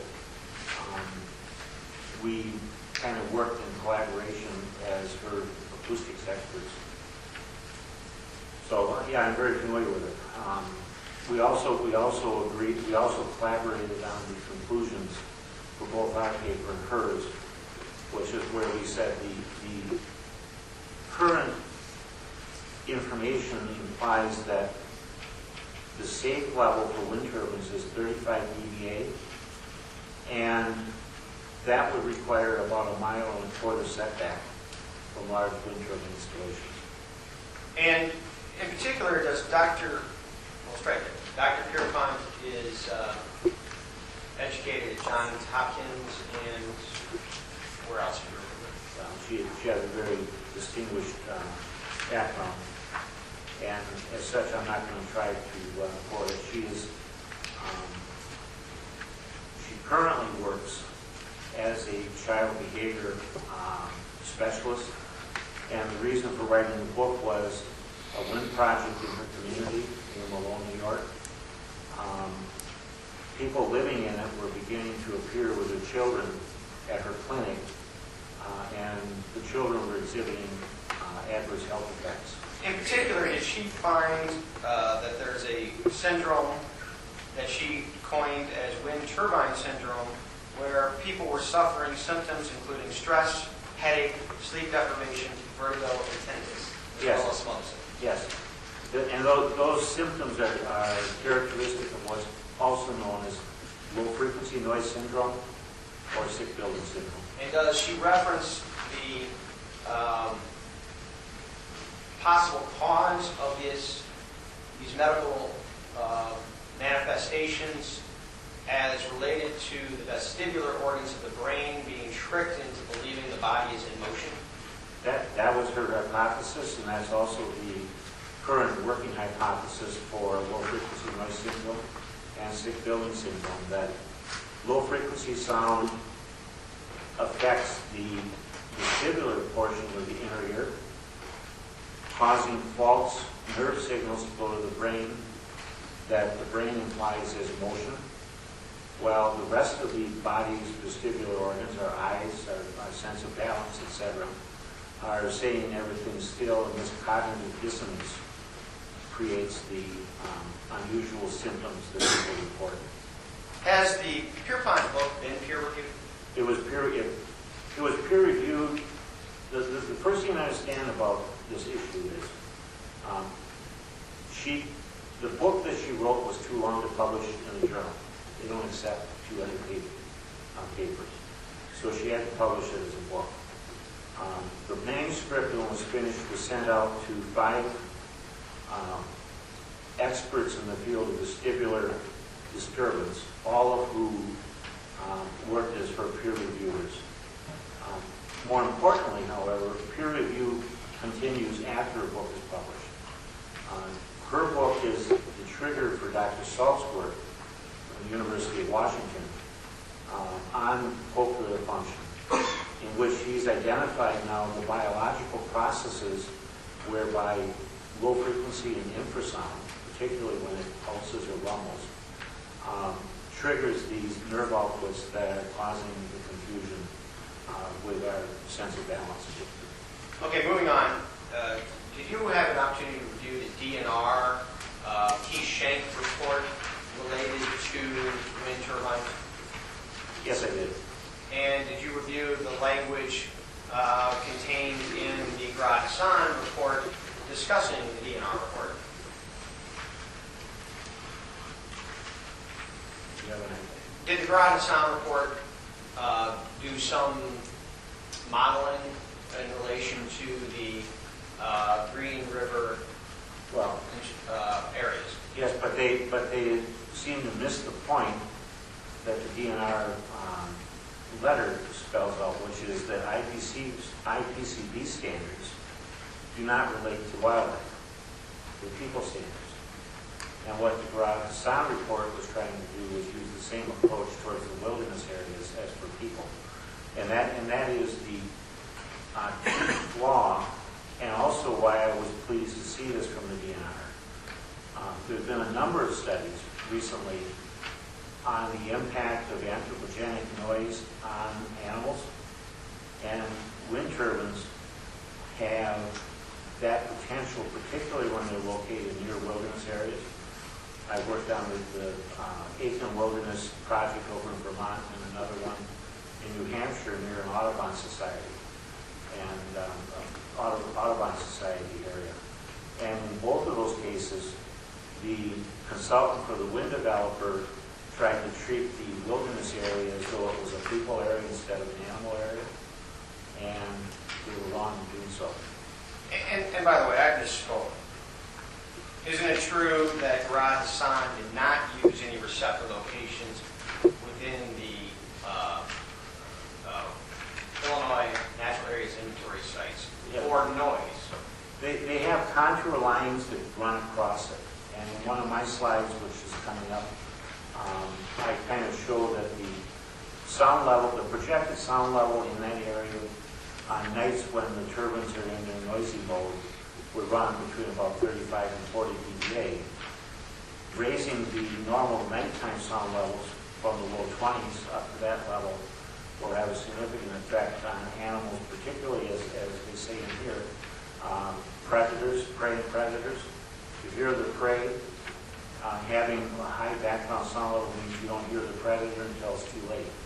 If you're calling for a mate, it means that the number of mates are reduced because the call isn't heard as far. So these are things that I thought were very important. All right, slide 31 references home 184. Did you do a specific study in relation to home 184? Well, I did 184 because that was early when we skipped by it, and I'll give you the meat of that. We've been focusing only on homes that were close up to wind turbines, and I wanted to look at what was happening when we were about 1,700 feet away, out a little bit farther. And what I then did was also did a model where I just went to the nearest property line for that home, under the assumption that that could be a Class A property. And that's about 750 feet away. And when we do that kind of a study, we can see that we'll skip the spreadsheet and go to this one. Okay. Slide 33. Yeah. Slide 33 is a graph showing the IPCB rules in red. And the blue shows the sound levels right at that property line being exceeded by roughly 5 to maybe 8 decibels or more in those mid-frequency ranges from 500 to 2,000 hertz. And so if we were looking at property lines in that range of 800 feet, we could expect these kind of exceedances at all of the places where we drew the circles on those earlier maps. Okay, and the slide before that was a chart. Showing how it was calculated. All right, and what does this say? So that shows the calculations used to come to the graph on page Yes. 33. Yes. All right, and ultimately then you come to some conclusions relating to the Green River Conservation Area as a result of your analysis of home 184. The contour maps are shown there. I showed the Green River Conservation Area on the east side of the project with projected levels of 35 to 40 dBA. And those would be nighttime levels, which I said confirm the DNR's concerns that this project could have an adverse effect on the wilderness area and on the protected species in it. And in particular, did you come to the conclusion that if there's 35 to 40 dBA at the Green River Wilderness Area, it's about a 15 decibel increase above the current background? That is correct. And how did you come to that? The current background in that area, there's no vehicles, there's background sound levels take out animal and insect sounds because we're looking for the sound levels between the chirps and the tree frog chorus. So that would be down around 20 to 25 dBA at night. And we're seeing the projected levels from the models being as high as 40. So for a 15 dB increase, we would have severely impacted the predator-prey listening and the mating call listening relationships. Ultimately, did the DNR make some recommendations concerning setbacks as a result of not only shadow flicker, but noise? yes, they did. They made 3 of them that I thought were very valuable. Recommendation 1 was that the county should consider a minimum 1-mile buffer around Foley Nature Preserve. 2, the county should consider a minimum 1/2-mile buffer from the boundary in each area designated in the inventory within Green River, SFWA, Forestry and Wildlife Area, to reduce the adverse effects of visibility. And I would add to that, I don't see why that shouldn't be a mile, just because the sound levels from the turbines will extend that fire and cause an effect. A 1/2 mile would be the minimum. In recommendation 9, consider a minimum 1/2 mile buffer from the boundary of the INAI site within Sand Prairie, in which the turbines may not be located. So I concurred with their concerns, and I also supported their conclusions and recommendations. Given what you've reviewed, do you have an opinion as to whether, strike that, given what you've reviewed, do you have an opinion with a reasonable degree of scientific certainty as to whether this proposed project will be detrimental to or endanger the public health, safety, comfort, or welfare? I'm convinced that it would be detrimental to the public safety and welfare, and I supported both my experience with other projects and by looking at papers like Dr. Nissenbaum's paper, which basically sets a 4,500-foot distance as being one that is unsafe. And as a matter of fact, even the current model presented by Murad Hassan, if you add even their 3 decibel margin of error, already shows exceedances of the PCB regs. That's correct. I have nothing further. Thank you. Mr. Lee, at the applicant's counsel, Mr. Squire.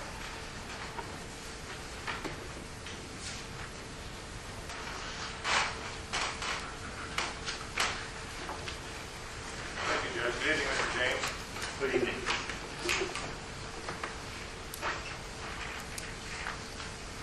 I guess I want to make sure I understand maybe your conclusion, maybe piece them together a little bit.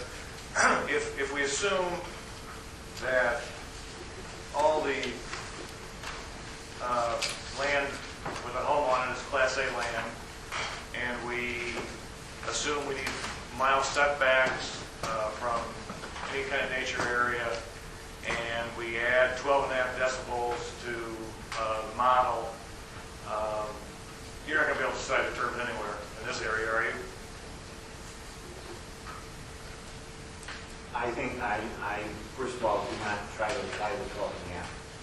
I think if we went with the 5 decibel, I think that there would be a need to either have more participating property owners, or some of the turbines might have to be relocated, but I never did a study to find out to what degree.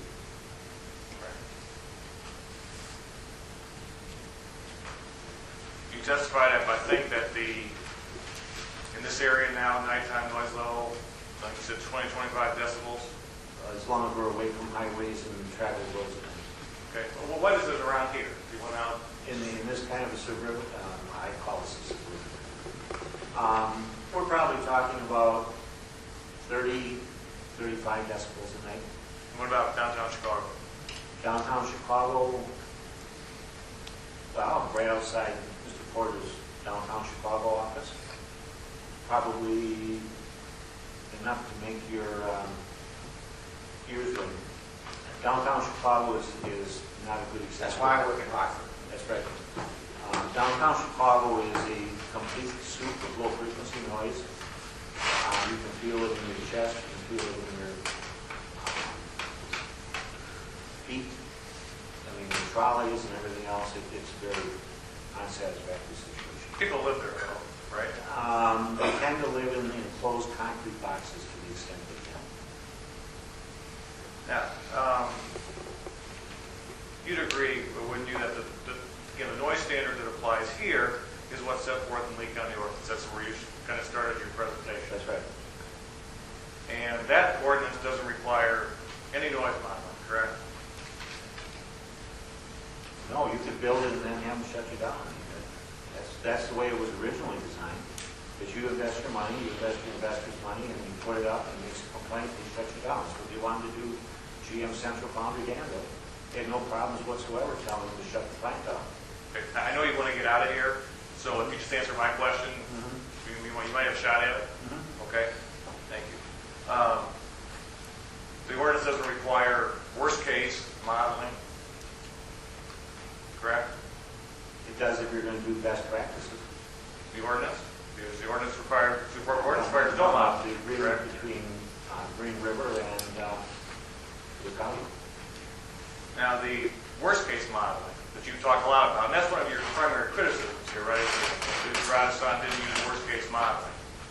And you started your testimony talking about weather reports. Do weathermen use worst case Yes, we do. in every occasion? If they don't, and a ship sinks at sea, they get sued. Right. Isn't the weatherman's goal to give you a realistic view of what's going to happen, a realistic projection of what's going to happen the next day? The weatherman's goal is to understand the models of representation and to use your judgment as to how those representations will impact the community. And I'm only asking the same thing.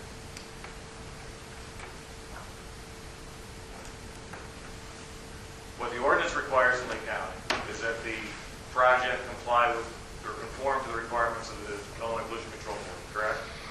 That is correct. And the Pollution Control Board standards, requirements, they deal with low frequency sound, right? They deal with noise pollution, which would be covered with low frequency sound. So that's not been ignored. I didn't see anything in the paper, in the reports about low frequency sound. Well, you saw the modeling based on the ICP standards, correct? Yes, but there was no discussion of low frequency sound. But you were able to determine what the results were. As a peer reviewer, yes. Okay. But it was my determination that they missed that issue. Do you prefer that the IPCB to handle that more thoroughly? I don't think the IPC is the focus of the discussion. Yes, sir. Excuse me, sir, it is. That's the ordinance to control, right? That's the requirement of control. All right, gentlemen, let's, Mr. James, please just answer the question. Please just ask the question. Repeat the question. Well, I'll move on. The Pollution Control Board standard, as you testified, has a, like you said, a qualitative and a quantitative measure, correct? That's correct. And the quantitative is the number. That's correct. That's the hard and fast number that applies at various frequencies, correct? And those are the decibel levels that we're concerned about in terms of whether this project will conform to those requirements. It's the PCB set forth standards. We're not talking about World Health Organization standards or standards in Ontario or anywhere else, correct? Again. As long as we're talking about both parts 1 and 2, Okay. then we're fine. Okay. Now, two, the qualitative. Are you familiar with how the PCB has enforced those? Yes. And you're aware that the PCB applies a balancing test? I am aware that their expert is Dr. Paul Schomer, and a question to him on whether or not that rule has weight and authority. His comment was that is the more commonly sought avenue for noise complaints in Illinois. And that kind of noise complaint, when evaluated by the PCB, encompasses a review of several factors. Is that right? I haven't looked at any recent cases. But there are cases about it. So those are decided on a case-by-case basis, you'd agree? And the standards that they look at deal with things like the character and degree of the interference with health, general welfare, and physical property. Now we're talking about World Health Organization. And second, the social and economic value of the noise source. They look at that. They look at the suitability or unsuitability of the noise source to the area in which it's located. Correct? Yes. And they look at the technical practicability and economic reasonableness of reducing or eliminating the noise. You aware of that? Probably true also, yes. And they also ask whether the person or entity creating the noise has attempted to reduce or eliminate the noise. Yes. And those are all things that have to be done post-construction, post-noise emission. That can't be followed, can it? No, but it can be anticipated. Does the PCB anticipate it? No. Okay. Maybe. Thank you. So the qualitative analysis is a post-construction analysis.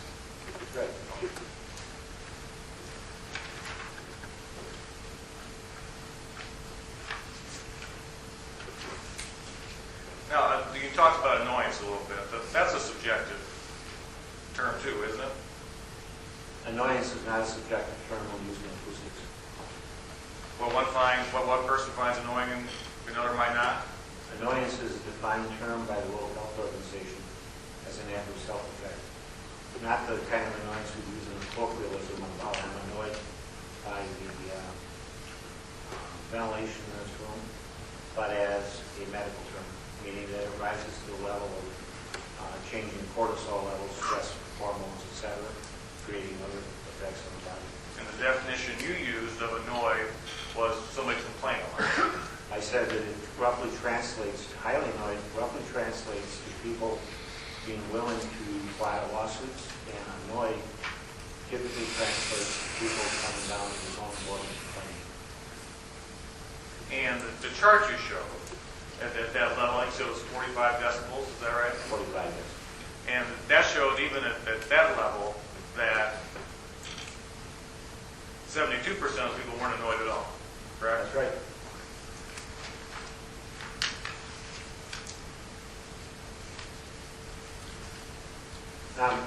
Not annoyed at all. They weren't. Sir, highly. answer questions. Now, the Pollution Control Board, they don't require noise impact studies. No. And the Pollution Control Board requirements didn't require particular modeling of A level or C level, correct? No. Exactly. Mr. James, please keep your voice up. You being paid for your testimony tonight? Yes, I am. And who's paying you? Probably Larry Birdies. How much are you being paid? Run somewhere between $4,000 and $5,000. And what does that cover? Covers the analysis, the review of materials, my own analysis, and coming to the hearing tonight, travel time, expenses. And were you also paid to testify in Bureau County Yes, at about the same rate? that was about $3,500. It was less analysis. You have a number of criticisms about the Gerard-Hassan model, correct? Yes. Did you prepare your own model? Yes. Is that in your report anywhere? The spreadsheet, I do not use a commercial package. So the model you prepared was about the home 184? Was specific to one home where I can control all the variables, yes. But you didn't prepare a model for the whole project? No, that would have been much more than $5,000. And one of your criticisms is that Gerard-Hassan didn't measure the noise level at the property line, correct? They didn't measure anywhere. But they didn't predict, they didn't model at the property line. That the report did not address the property line noise levels. Now, the noise level would vary depending on where the noise crosses the property line, wouldn't it? Yes, The property line isn't just one point, could be a long line of many, many points, correct? that's correct. And the contour maps that you testified that you examined, I mean, that shows what the model level is at each point on that line, doesn't it? Give a person to read it, yes. You could read it, couldn't you? I had a lot of trouble reading. But you could read it. I couldn't read the house numbers, I couldn't read the decimal numbers, because the copy was poor.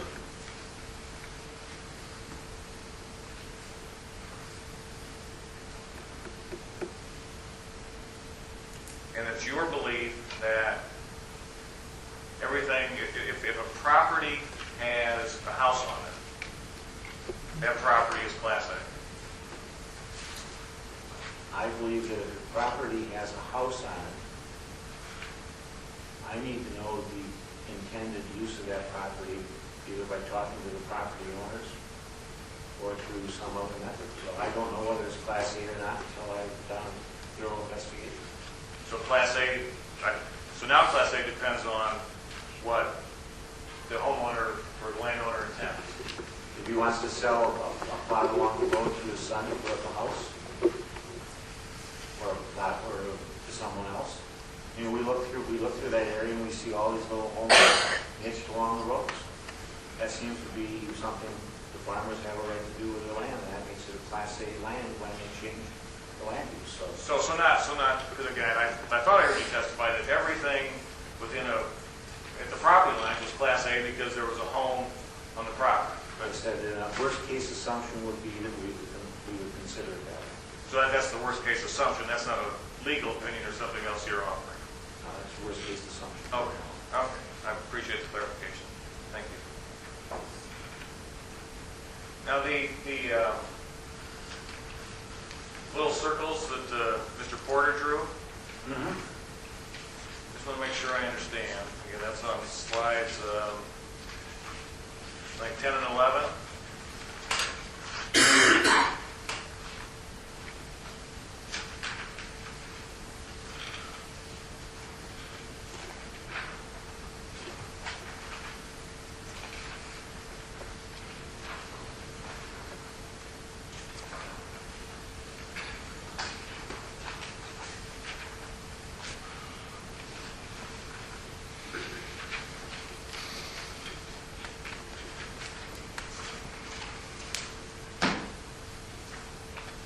Have them there? Now we do. Okay. Guys, I just want to make sure I understand the testimony. Are there any homes within those circles?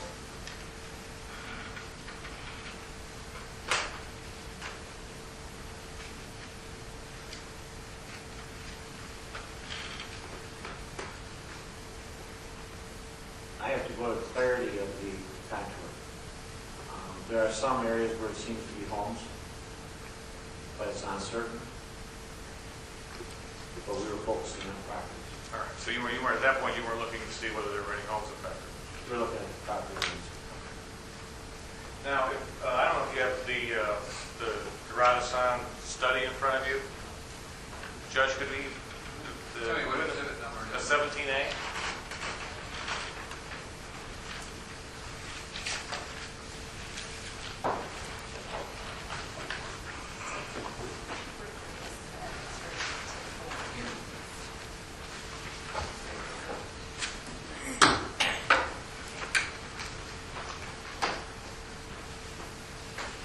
If I could have you look at Appendix C of Exhibit 17A.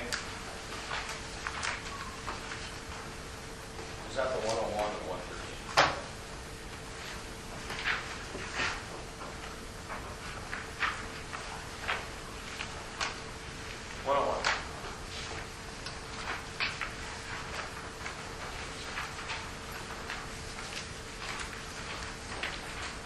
So you want to come up, I'll just tell me what this is like. Sure, well, that should be the last few pages.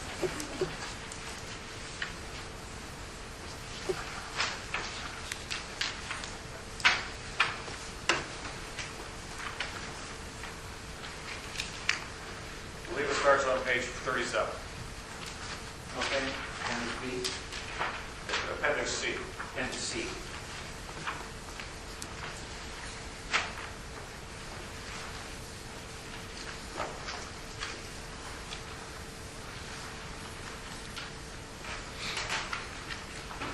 Oh, I know which one you're referring to, but this is what we're doing. There, thank you.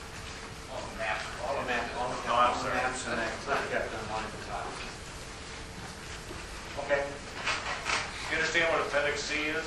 yes, you do. And what is it?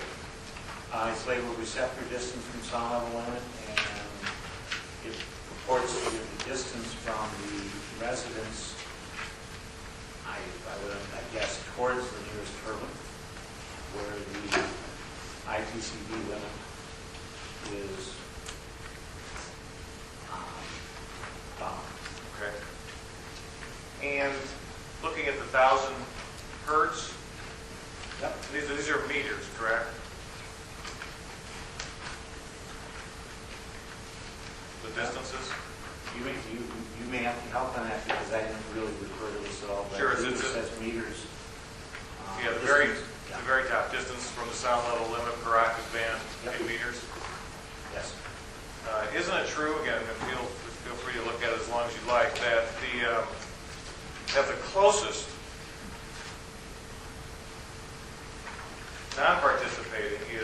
receptor 46, which is 201 meters. Okay? Do you agree? Yes. Okay. And that would mean that there was 201 meters from the center of the house that you referred to earlier Yes. to where the PCB limit exceedance starts, correct? Where the PCB limit exceeds per Verizon model starts, yes. Okay. All right.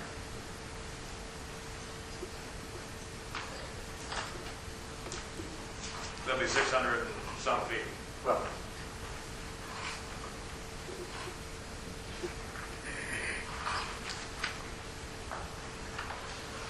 You're probably going to have to take my word for this, but my understanding is that Larry Gertis, who's paying you to be here, his home is receptor 163.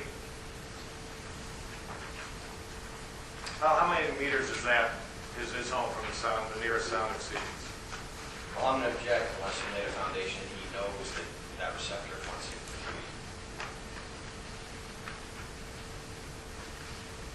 I'm telling you, it's 163. It's foundation.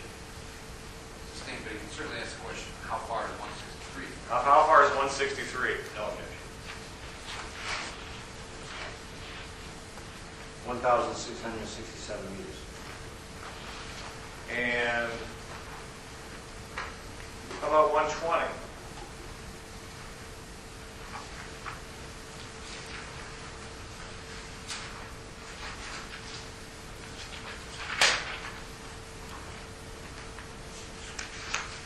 Meters. Do you know whether that's the Cruzy residence? No. I said I did not refer to this table in my study.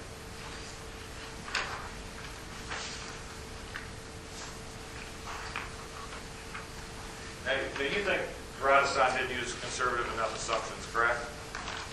That's mistaken. They used some conservative assumptions, you'd have to agree, wouldn't you?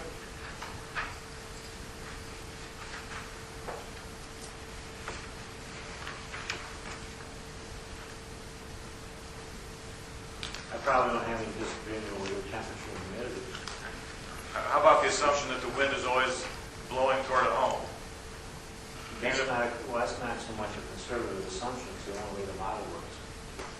We couldn't have done it any other way if we wanted to. Well, so that there might be conservative assumptions built into the model, correct? Yeah, that's kind of a side effect.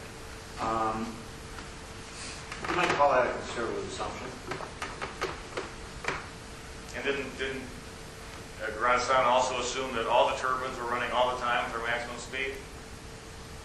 Yes, but that's not a conservative assumption. That's not. That's the way the model works. They can't, the model assumes noise sources on all the time. So the model has its own conservative assumptions built into it, correct? Yeah, I guess you can call it that. There's an assumption that all non-participating homes are 2 stories, correct?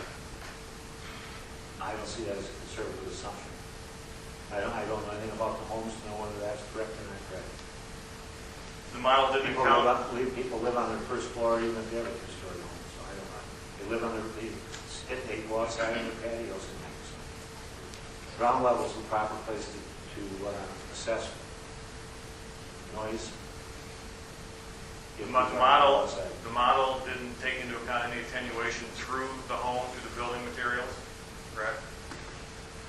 Again, the model couldn't have done that.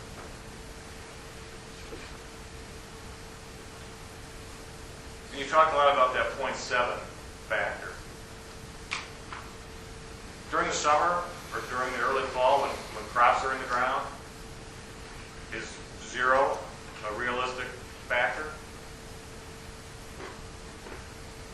If the ground's been tilled, it's nice and loamy and the crops are springing up, it's probably too conservative for that time, but it's not too conservative if you want a conservative model. It just depends how conservative you want it to be. Yes. And I think you hinted earlier that all these models produce predictions, not reality, correct? That's correct. They're best representations. Right. And they're only as good as the models themselves or the assumptions or the data that go into them. Is that right? That's correct. And maybe you're right, maybe Radisson's right, maybe neither of you are right, correct? Well,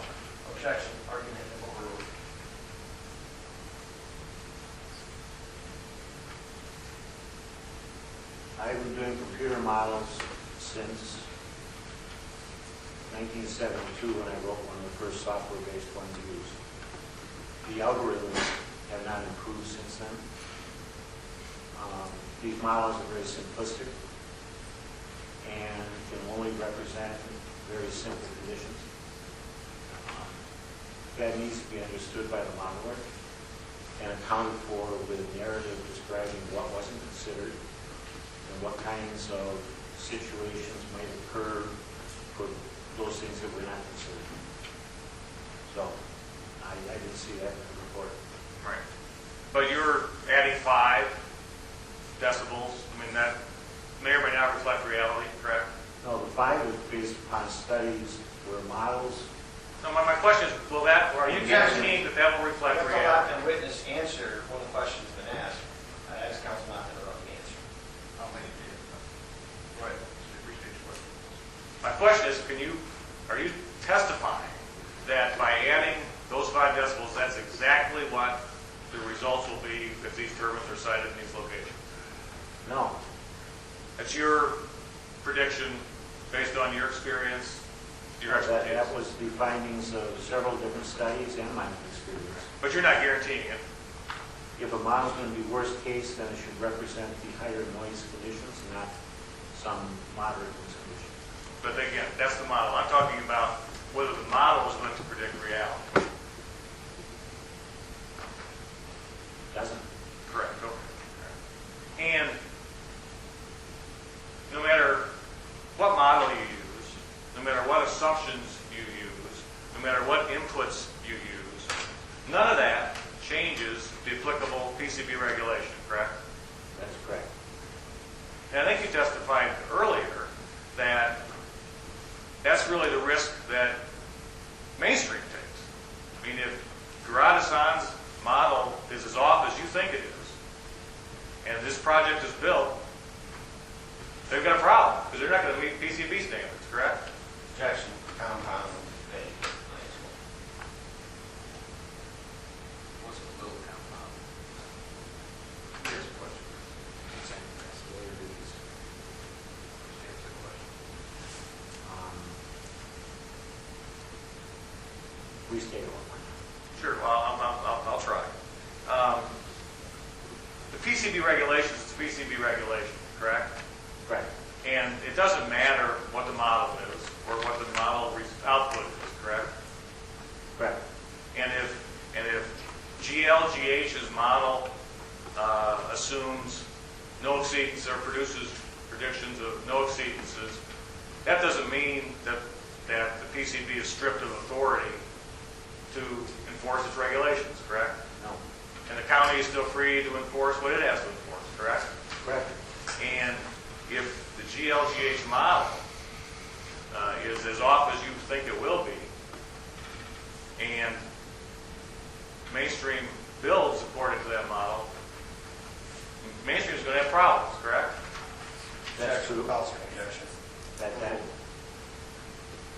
That's true. However, the purpose of that model was to inform the gentleman sitting here, and they needed to know that so they can make a decision on the permit.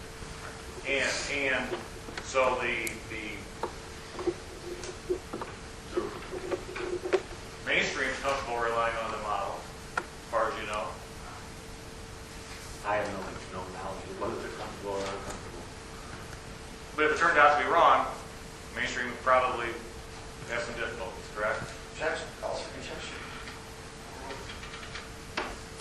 In those cases where models have been wrong, Ivor Grove and Fairfield, New York are being sued. Huron County, Michigan Wind 1 is being sued. Bliss Noble is being sued. There are other avenues, but it's unfortunate that so much money and effort had to be put into something that would have been recognized as inappropriate in the beginning had the studies been done right. And so that's a considerable risk that mainstream would take relying on this model. That is true. And a considerable risk a lender would take loaning on this model. If the lender understood everything, that's true. Do we understand it all? That's my question. Now, are you aware that Lee County has, I think it's 231 existing turbines? Oh, yes. I've been out there a number of times. And they're probably, what, thousands of homes within a mile or so of those turbines? Yes. And are you aware that all of those turbines were approved and cited with a lesser setback than what Green River is proposing in this case? Yes. And that at least some of those turbines that have been constructed are considerably noisier than what Green River is proposing? Well, I don't know the details of that. And so are you aware of that, of those thousands of homes within those lesser setbacks, only 2 have been annoyed about the noise enough to complain to the Lee County zoning office? Objection, false facts, not evidence. Overruled. I've Well, been, this went deeply into other studies about noise, and that's a fair question. I've been to several homes. I don't know if they filed complaints, but I personally experienced the noise from the wind turbines in Big Sky at several homes, and the sounds are comparable to what I have experienced in other communities where lawsuits have been filed. So that's the question again. Are you aware that in Lee County, 231 turbines, thousands of homes, lesser setbacks, only 2 people have filed complaints with the zoning office? Same objection, false facts, not evidence. I'm not aware of that. And are you aware of the 43 noise violation cases filed by the IPCB in the last 10 years? None has involved a claim violation by a wind turbine in Lee County? Same objection, counsel's testifying. False facts, not evidence. I again have no knowledge of that. Thank you. That's all I have.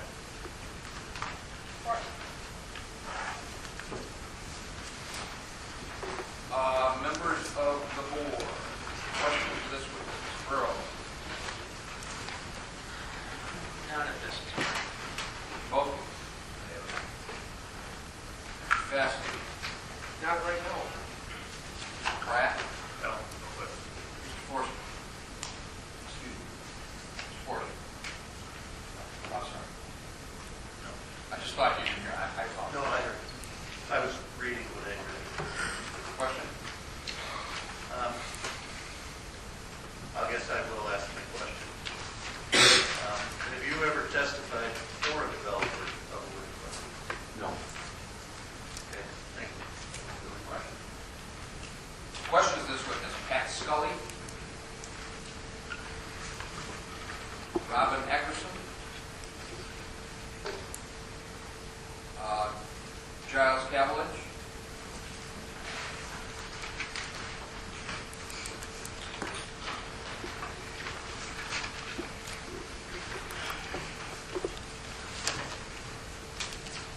Oh, Mr. James, how are you today? Very good, thank you. Have you had the opportunity to study the effects of turbine noise on livestock, especially on the horses? I have not done a personal study. I have clients who have livestock, horses, who have Just answer the question. communicated to me that their animals respond to the noise. Do they respond positively or negatively? They stress.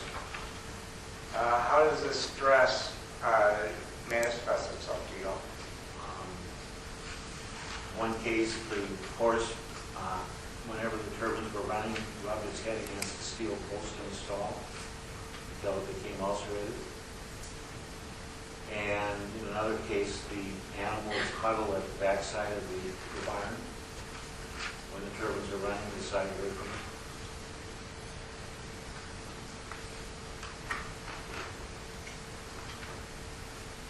Were these horses allowed outside during these times at free will, or were they housed inside the barn? I'm sorry. We just can't go there. This witness has testified. He didn't do a study. As I understand his testimony, he had some clients who related things to him. Now, if you want to ask him if he observed this, then we might go into it. But Have you observed any of this? Yes. apparently, Okay, can you explain? If you The can horse- fill in any more of these gaps? The horses that were huddled at the side of the barn, when the door was open so they could get out, moved to the far side of the field away from the turbines. But at that point, they seem to be okay.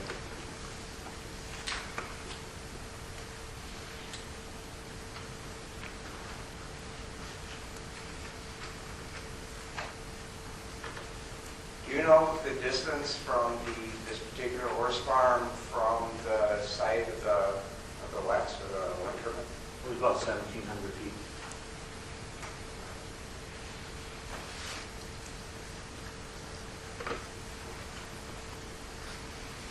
Has there been, are you familiar with anything else regarding other types of livestock?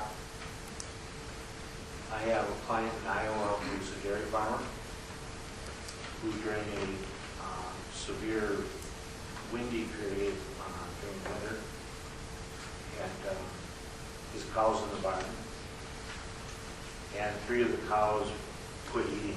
Again, I only gonna allow this, he's observed, somebody just told him that, and it's not part of a recognized study.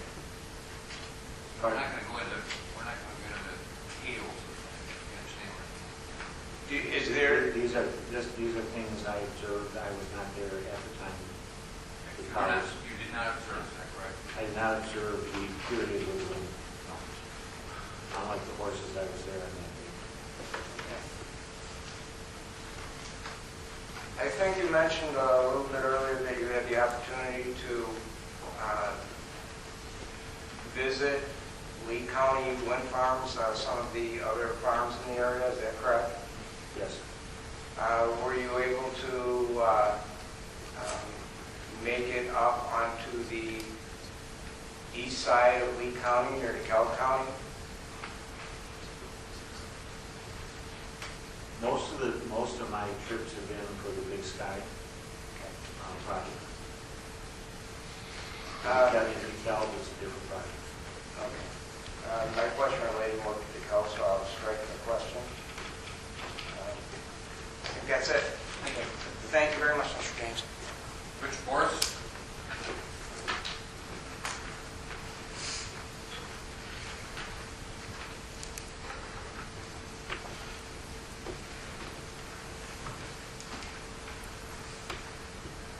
Mr. James, the attorney for Mainspring says there's only been 2 complaints filed. But I understand that the contracts for wind turbines generally have confidentiality clauses, which would tend to suppress complaints from those who have signed contracts. Are you aware of that, such clauses in contracts? I have read them in a number of contracts around the U.S. So the nature of those confidentiality clauses would suppress percolation up of problems from those who have signed contracts. I think that's a reasonable. I would.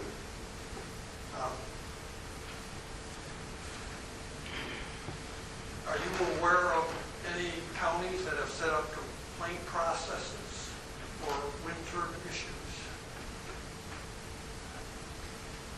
Counties and townships.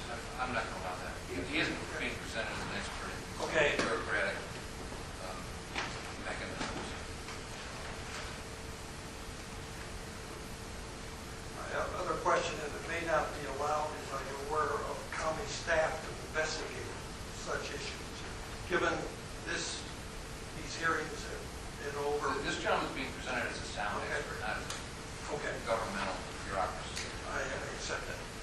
Thank you very much. Thank you, Mr. Boris. Marie Summer. Stephen Rotary.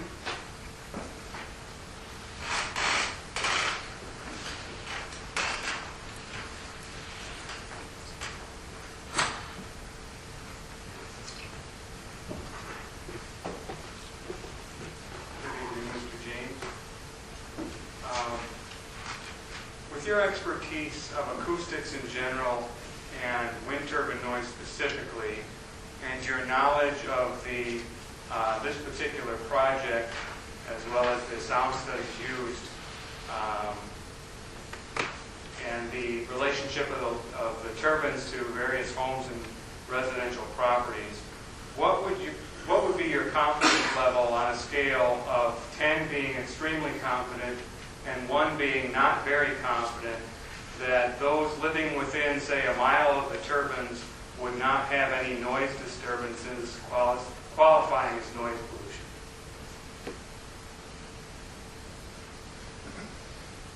I guess I object to the extent it calls for legal conclusion. Yeah, he's done that all along.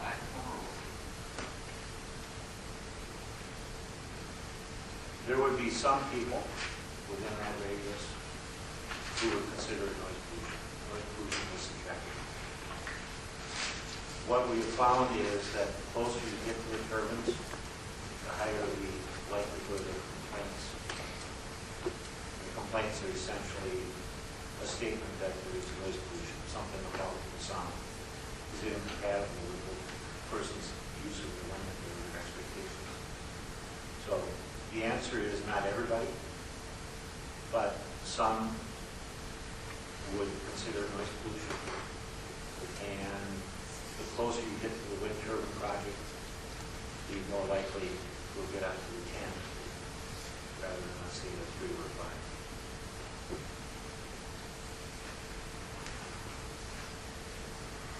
Do you understand 10 is actually, thank you, I understand your response. Do you feel that the petitioner's noise model adequately addresses the noise pollution standard of the Illinois Pollution Control Board regulations? Well, with the caveats that I expressed earlier, things that I thought should be done differently or disclosed if not done differently. The model only addresses the qualitative octave limits, and nothing in the report addressed the subjective noise pollution aspects of the standard. So it was only addressing half of the standard.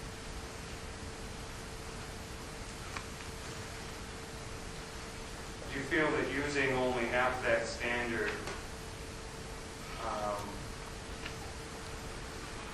the Illinois Pollution Control Board, as referenced in the Lee County ordinance, will protect the health of residents living within, say, a mile of the turbine, based on their health associated with noise issues? No, and that's because, as I said earlier, I worked with George Camperman on a number of projects. He was the author of these. When we were writing our 2008 paper, I asked him explicitly if he thought the qualitative portion of the Illinois standards would be useful as a starting point for our guidelines. And he said that those really apply more to urban and suburban areas, and that the purpose for the subjective portion, the noise pollution section, was to catch those things, those situations that were not addressed by the qualitative standards. Would you recommend a local ordinance or a special use condition be implemented containing a maximum decibel level increase over nighttime ambient levels for this particular special use application? Objection. What do you recommend?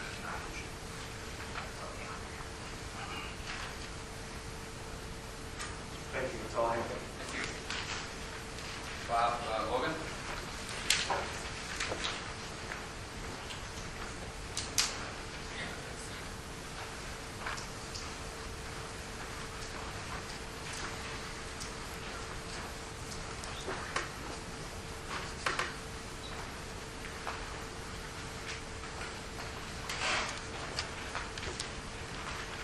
Good evening, Mr. James. Good evening.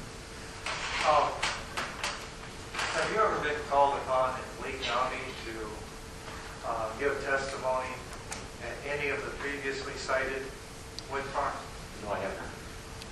Have you materially changed your testimony and understanding of the impact of wind farms since 2002? No.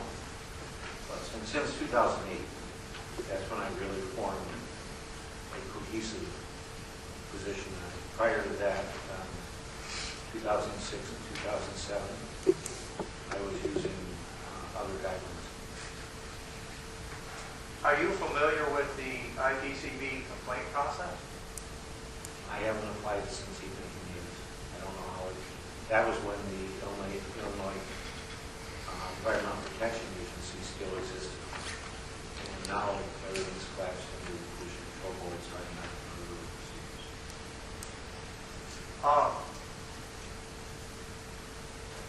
How can, or can the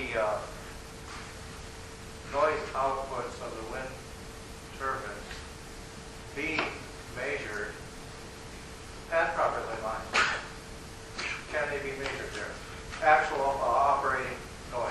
Yes, What type of instrument does it take to do that? for the IPCB requirements, it focuses on what's called observed monitoring. And we set up an instrument 25 feet from the property line, closest to the turbine, maybe with some graph samples ahead of time to make sure that was the appropriate spot. And measure or let the meter run for an hour and get the results out of it. If any of the octabands exceed the limits, then there's an exceedance.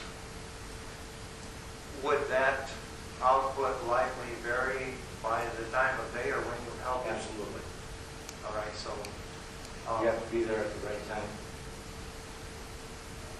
Right. And you said the IPCB standards were 1 hour tolerance? 1 hour measurements. 1 hour maybe. What did you call the instrument that used to do that? It'd be a sound level meter. It'd be technically be an octave sound level meter. Does it take a professional person to operate such a machine? Unfortunately, no. Many people think that they can go buy a meter and take readings, but there are a lot of nuances to how to do it properly. Those things could be taught, though, right? They can be taught. That's what the field of acoustics is about.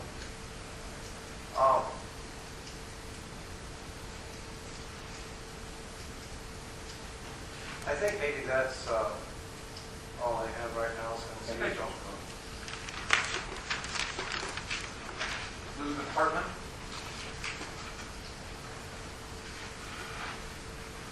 Catherine Geiser. I'm sorry. Don't. No. Ed Gertis. Kendall Geiser.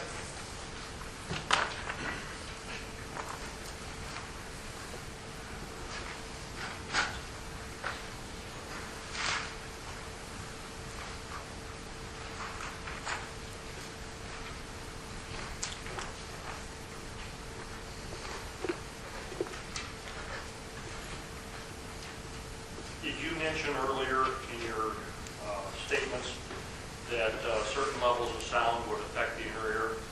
Yes. Was there any follow-up study to see how that affected the health of that individual? The studies now are aimed at establishing the threshold, how much energy has to be available at each frequency in order to trigger a response. And they haven't proceeded in the biological study to that level. But in sick building syndrome and low frequency noise syndrome, we have some general rules. And wind turbines would fit. The sound from wind turbines inside homes would fit within those parameters. Okay, thank you. Thank you. Dean Gelden. None. Nancy Timble. Jim Timble.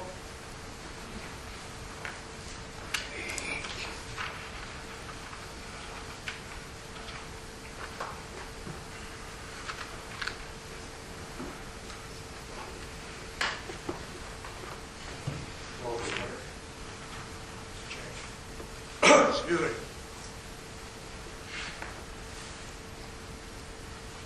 So, Judge, you agreed with Mr. Lee's statement that mainstreams would have considerable, and I quote, considerable risk, G. Hassan's model is flawed. Is that correct? That's correct. You also agree that the families living in the Green River wind farm footprint would have parallel considerable risk if G. Hassan's model is flawed. That's correct.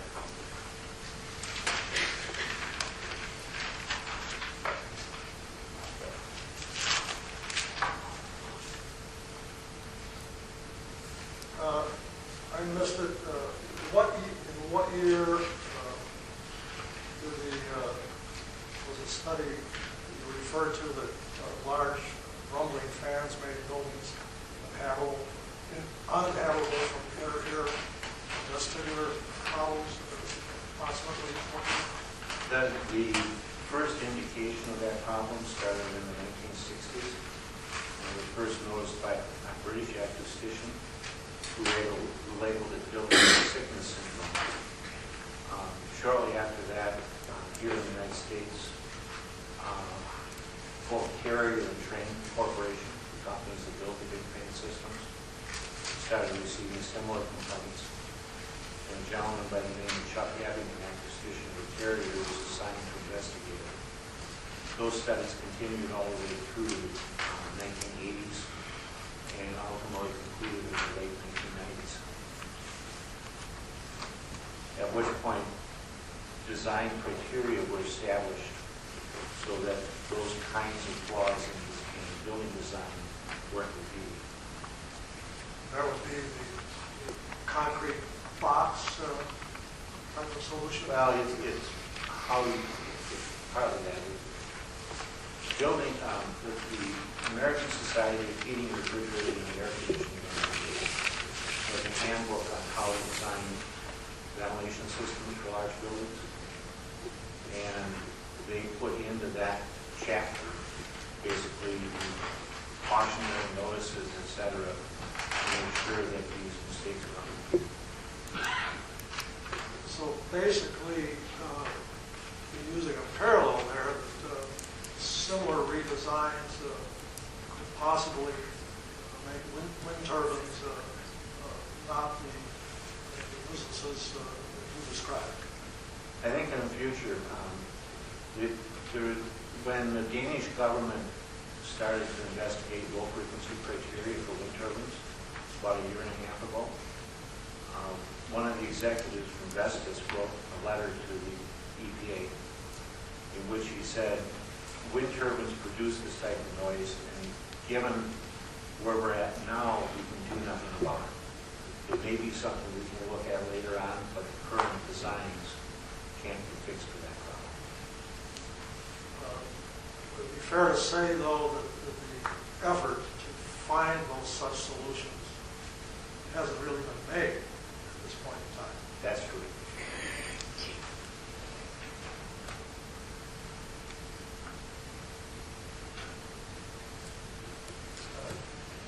You stated that IPCV measurements must be sustained, 1 hour sustained. Is that their criteria, or were you saying that the measurements needed to be made longer? No, right now they require a 1 hour measurement in order to issue a statement of non-compliance. Okay. And were you referring to the G. Hassan report when you made that statement? Were you saying that the report did not take the 1 hour sustained measurement into consideration? Well, the Gerard Hassan model, the numbers that they end up with represent an average over days, weeks, or months. And it may be much higher, louder during some of those times than it's quieter. The IPCV rule only requires that you find the 1 hour when it exceeds that limit out of those weeks and months.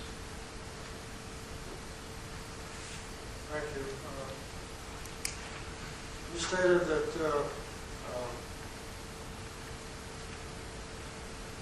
a study that shows that wind turbine noise increases by a factor of dB in 3 to 5 years, and I missed that factor. That was due to blade wear.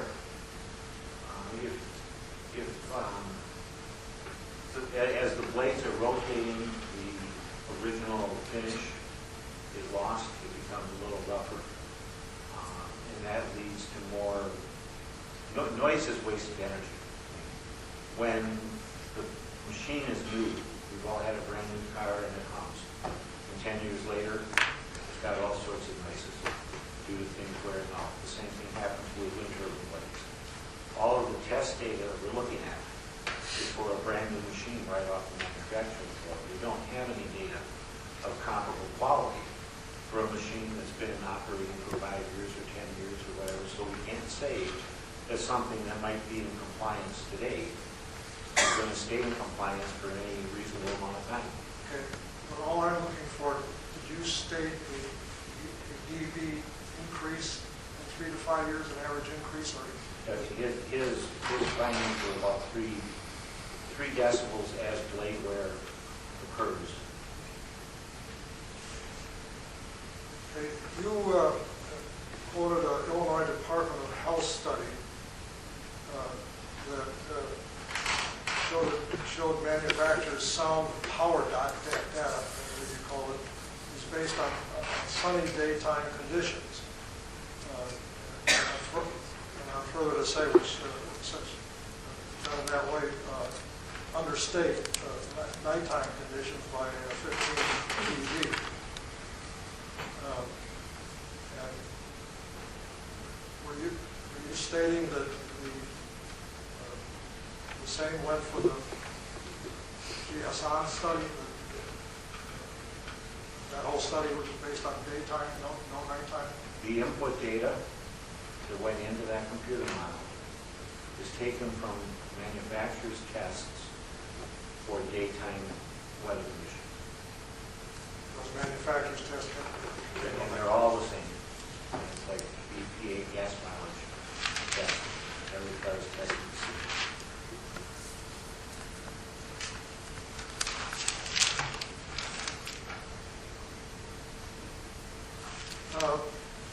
In your list of adjustments, you stated that the sound study should have used, at night in particular, 5 dB should have been added. In the Minnesota and Canadian studies you refer to, do they recommend the 5 dB addition, or do they require it? In Ontario, there's a requirement that the model represent nighttime operating conditions with adjustments for increased wind conditions. But there's no manufacturer's data, so everybody basically assumes a minimal number. We are just this summer at the Internoise 2012 conference. One of the members of the IEC 61400 panel said that they're going to start looking at testing wind turbines now under those nighttime conditions, so we can begin to get good, stable data to use it in the model for that testing. So there's no rule of thumb, but in Minnesota they're saying at night we expect you to higher.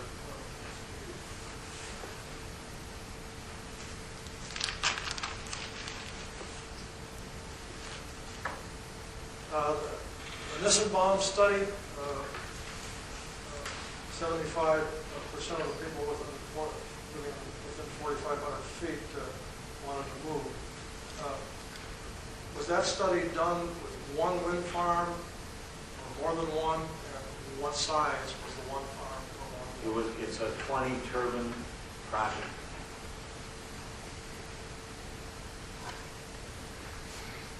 Nestled right up against the border of Canada, so we only have 4,500 feet from the turbines to the border, and that's where the homes were dispersed.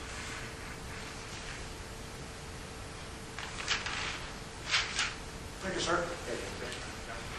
Greg, and I don't know if it's Conigan, or Corrigan. Marsh Mark Wagner.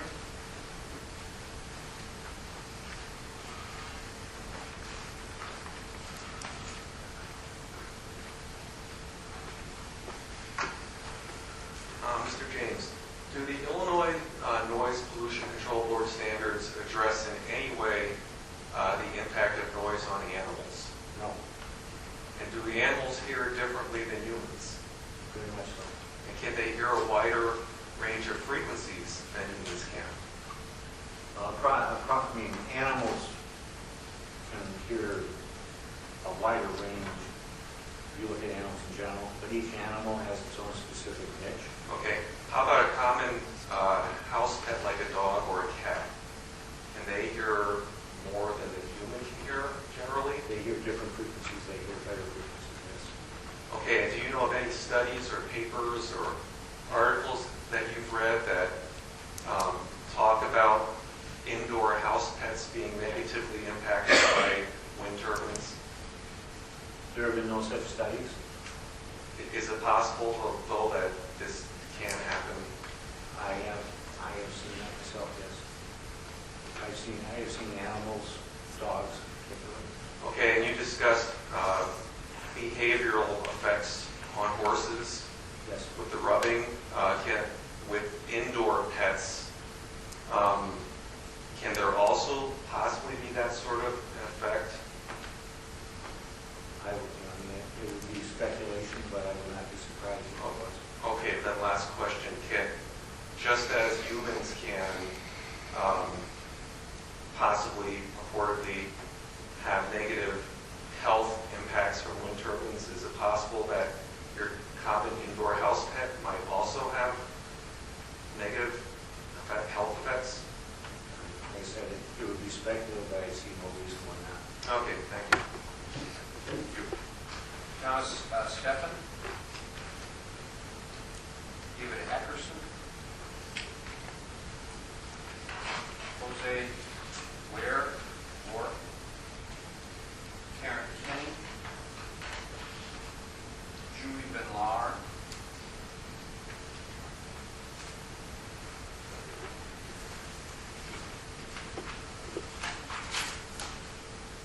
Does the IPCB have any equipment to measure sound? No, it's my understanding they generally hire Dr. Paul Schomer, who would work for him, he replaced George Campbell in his station. So, Okay. Do they have any people to enforce their regulations? their enforcement comes as, basically a body that can issue an order. So we have to get a turbine, have a problem, file a complaint, and then we get attention? I mean, we get a response from them? Is that? Objection. I think you're getting a little, some of the ICP stuff he's testified about, but now you're getting into how that bureaucracy works. He's not being presented as an expert on how the Illinois Pollution Control Board works. Okay, so is it fair to say that the burden of proof is on the citizen? Yes. But I would, you can call Dr. Schomer and ask him. Okay. When you're referring to Class A land, according to the IPCB regulations, are you saying that Class A land is a residence? That's what Class A... in the IPCB document, the classes refer to how the land is used. Okay, so Class A is referred to as residences. Residential type uses, yes. And is there a difference in the noise level for a residence in a city versus a noise level for a residence in the country? No. There's no difference? No, that's why the other part of what the law was put in, the subjective part.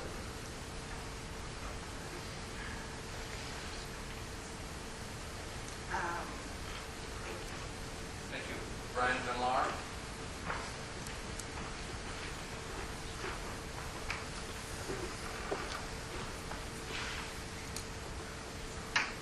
You had mentioned early on in your bio that you had studied other projects. Is that true? Yes. Are you familiar with the Shirley Wind project in Brown County, Wisconsin? Yes, I am. That's my client. Are you aware of the model that was, the noise model that was used for this project? For the Shirley Wind project, Yes, sir. I've been trying to get a copy of it. I haven't been able. Okay. Are you familiar with the Wisconsin Service Commission, the noise standard that they use? Yes. Objection relevant. It's common. So far, Is there similarities between these standards that they use and the IPCB standards? The two of them come from different sources. The octave-band limits of the IPCB standards were set based upon studies done around Chicago, suburbs out to rural areas, by Mr. Camperman and a couple of his assistants. I believe a young Dr. Paul Schomer at that time. So they're based upon measurements of community noises. The Wisconsin Public Service Commission standards were based upon a wind working group that was consisted of stakeholders, many of whom were wind turbine developers, and 2 citizen representatives, one of whom I worked with on that group. And in the end, Thank you. Are you aware of how many turbines are within the Shirley Wind project? 8. Do you know how tall these turbines are? I could not, Does 492 feet ring a bell? to the tip of the blade, it'd be about right. Okay. Do you know when this project went online? It's been about 2 years, 2.5 years. Does October 2010 ring a bell? No, I think that's when Duke Energy bought it. It was originally owned by Emerging Energy. Are you familiar with the Entz family? That's my client familiar. Has that family vacated their house? They left their house about 4 months after the turbine started operating. Why did they leave their house? Objection relevant.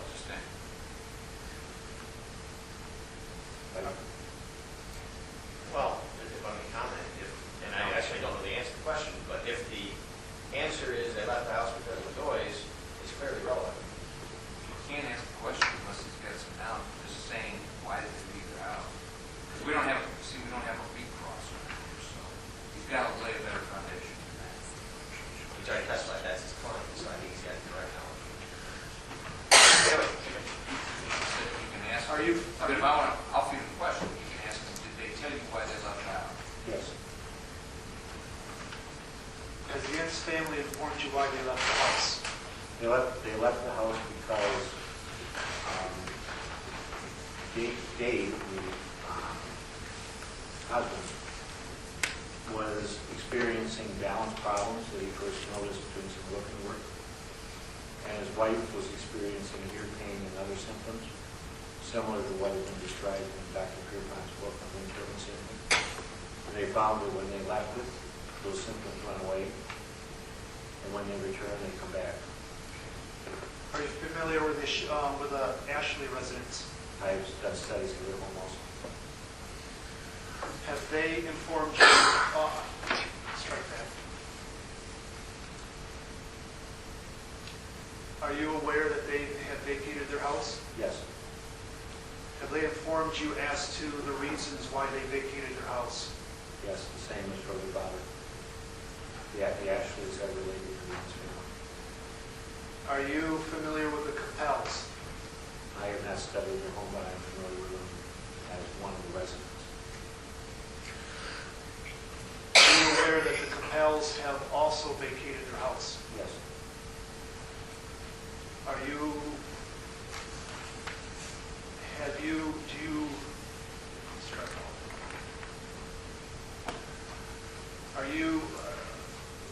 Do you know why they had vacated their house? For the same reason as the Entz. How many turbines are in this? We have 8 turbines, but they're located about 1,500 to 2,500 feet from the turbine. The Capel home is actually one of the closest ones to the turbines. Do you know how close what's the closest turbine to the Entz family? 3,500 feet. Closest turbine to the Ashleys residence? almost a mile. Thank you very much. Folks whose name I have not